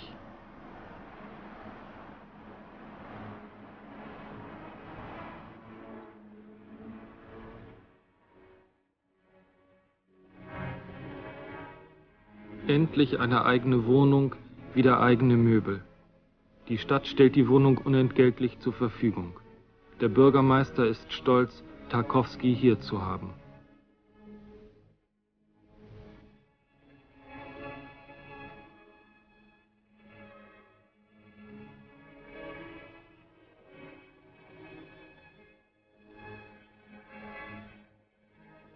Endlich ein Ruhepol, doch er findet keine Freude. Die Belastung ist zu groß, ständig die Gedanken über die Krankheit und der Film, an dem ihm so viel liegt, den er für seinen wichtigsten hält, dieser Film muss fertig werden.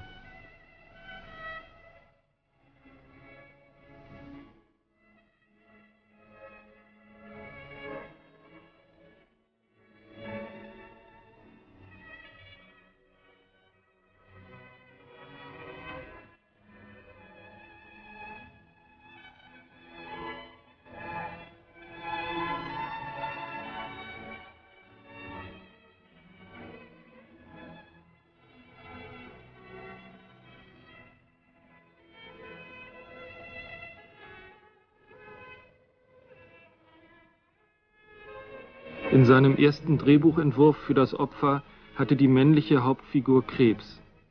Seine künstlerische Arbeit also eine geheimnisvolle Projektion des eigenen Schicksals? Ein poetisches Bild, das ich irgendwann ersinne, wird konkrete, greifbare Wirklichkeit. Materialisiert sich und gewinnt, ob ich will oder nicht, Einfluss auf mein Leben. Natürlich ist der Umgang mit einer derart ohne eigenes, bewusstes Zutun entstandenen Wirklichkeit, die aber dennoch ihren Ursprung in der Vorstellungswelt desjenigen hat, den sie dann unversehens heimsucht, alles andere als angenehm. Im Gegenteil, man empfindet sich als Instrument oder als Spielball. Man hört auf, eine Persönlichkeit im autonomen, selbstverantwortlichen Sinne zu sein, wird gewissermaßen halbiert, empfindet sich als Medium, verfügt nicht mehr völlig über sich selbst.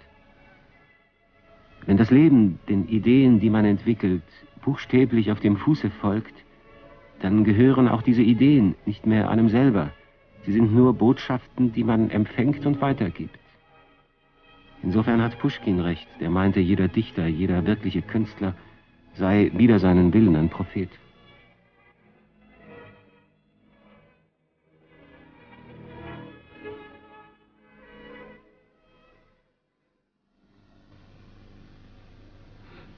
Er geht in medizinische Behandlung nach Paris. Dem Tagebuch, das er jetzt beginnt, gibt er den Titel Martyrolos, Leidensgeschichte. Die Ärzte in Schweden gaben ihm noch 3 Wochen zu leben.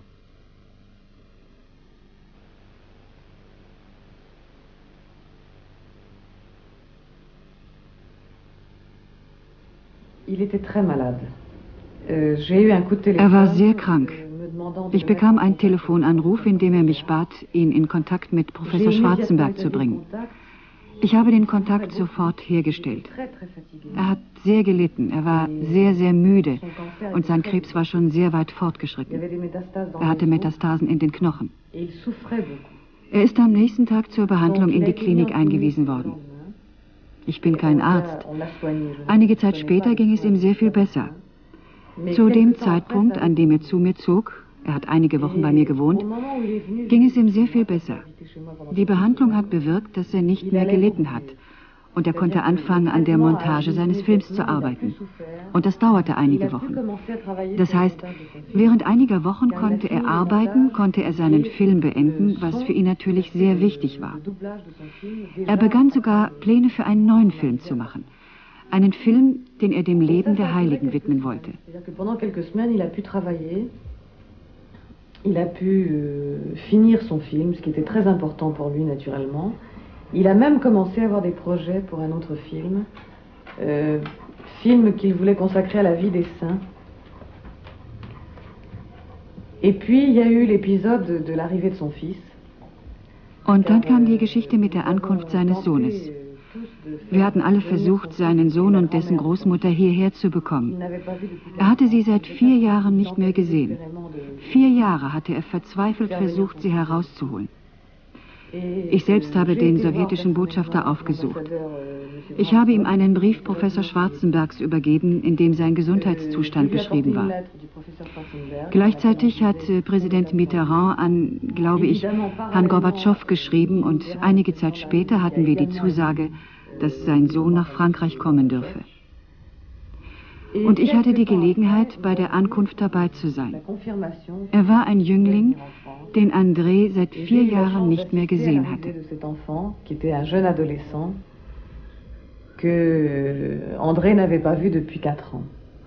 По приезду сюда, когда я говорил с ним, как он расспрашивал обо всем, что происходит в Москве. Als ich hier ankam, fragte er mich über alles aus, was in Moskau vor sich ging. Er war besorgt über unser Haus auf dem Dorf und machte ständig Modernisierungspläne. Ich hatte den Eindruck, dass er starkes Heimweh hatte. Überhaupt, er vermisste alles, unsere Wohnung in Moskau, die Menschen.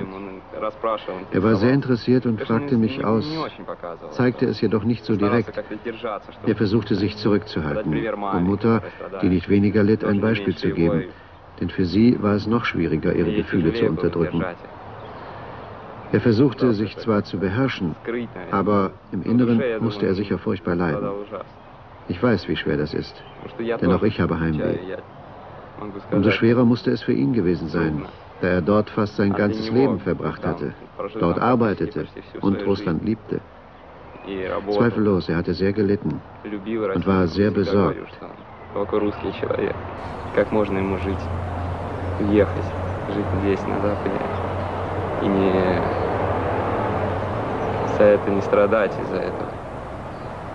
Безусловно, он очень страдал и беспокоился. Nach Wochen schwerster chemotherapeutischer Behandlung in Paris verlässt er Frankreich. Seit langem hat er sich der Anthroposophie und ihrer Lehre vom Leben und vom Kranksein verbunden gefühlt. Sein Krebs, so empfand er es, war eine Krankheit des Lebens. Hier in einer kleinen anthroposophischen Klinik in Süddeutschland hofft er, wieder zu Kräften zu kommen.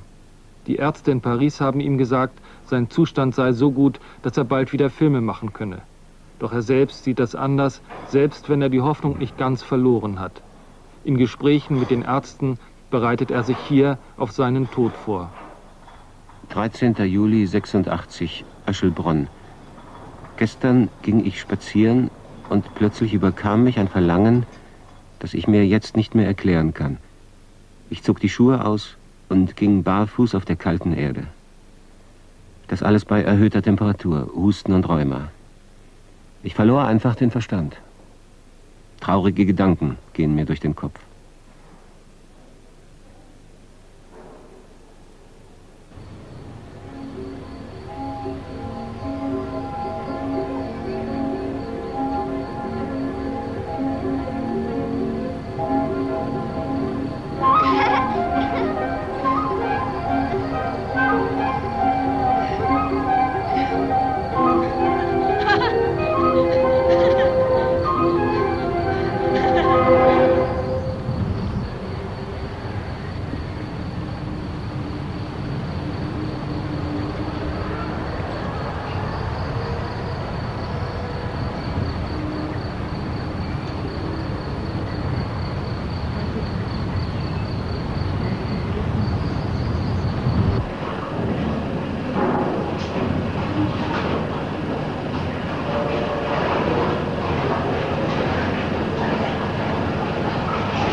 Er bekommt zusätzlich noch eine Lungenentzündung.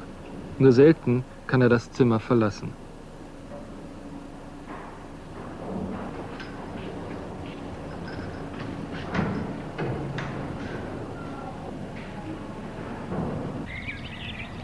Wenn ich ihn besuche, gehen wir manchmal spazieren, behutsam, nicht weit.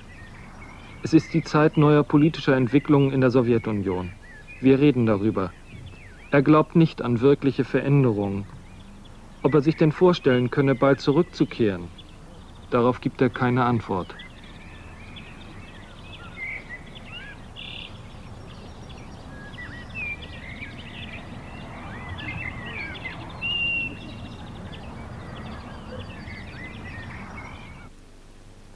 Als er Öschelbronn verlässt, bekomme ich von ihm diese Zeichnung. Sein Baum der Hoffnung, das Gleichnis aus der letzten Einstellung seines letzten Films, hat Blätter bekommen.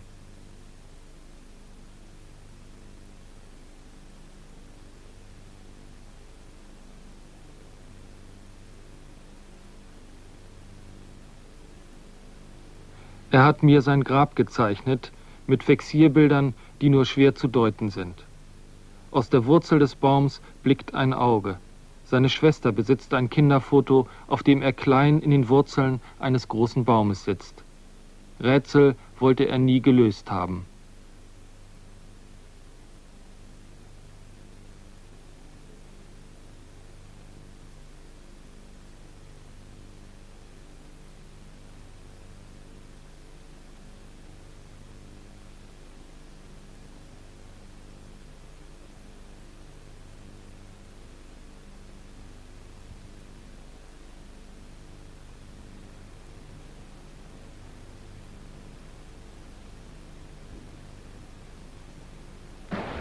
Er kommt kaum transportfähig noch einmal nach Italien zurück. Ans Meer, zunächst nach Ansedonia, schließlich hierher nach Cala Piccola. Diese Wochen haben viel Unwirkliches. Der Kranke liegt oben im Turmzimmer, will allein sein, lässt gern nur noch seinen Sohn zu sich und einen Maurer, mit dem er Pläne zeichnet und Arbeiten bespricht für ein Haus, das er sich in der Toskana bauen will. Es gibt Streit mit seiner Frau, die nicht wirklich weiß oder die Ahnung darüber auch verdrängt, wie schlecht es ihm geht. Unten im Haus auf der Sonnenterrasse herrscht Ferienstimmung. Freunde, Bekannte sind da, genießen das Meer, Kinder spielen. Woanders sammeln Freunde Geld für den Todkranken. Die Realität lässt sich schließlich nicht länger verdrängen. Die Schmerzen werden stärker, er kann sich kaum noch richtig bewegen, er wird wieder nach Paris transportiert.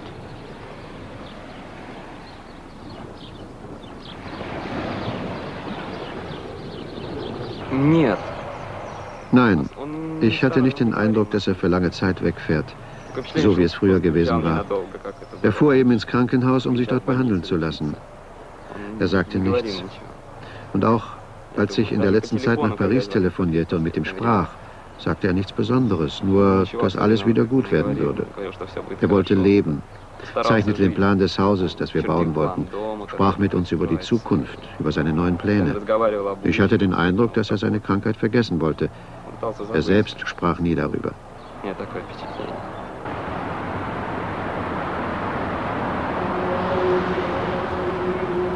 5. Dezember 1986, Paris. Gestern hat man mir eine Chemotherapie gemacht, zum 3. Mal. Ich fühle mich entsetzlich. Vom Bett aufzustehen oder bloß sich in ihm aufzurichten, kann keine Rede sein. Schwarzenberg weiß nicht, was tun, da er nicht weiß, wo diese schrecklichen Schmerzen herkommen. Der Film ist mit Erfolg in England herausgekommen, in Amerika ebenfalls. Mit unglaublich guten Rezensionen. Die Japaner organisieren auch irgendeinen Hilfsfonds. Aber man muss ihnen erklären, warum ein so berühmter Regisseur so arm ist. 15. Dezember 1986. Hamlet. Den ganzen Tag im Bett, ohne mich aufzurichten. Schmerzen im Unterleib, im Rücken.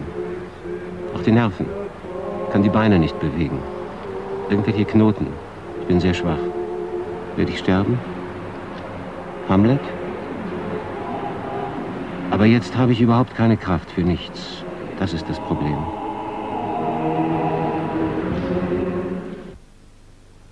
Andrei Tarkowski starb am 29. Dezember 1986 in einem Pariser Hospital.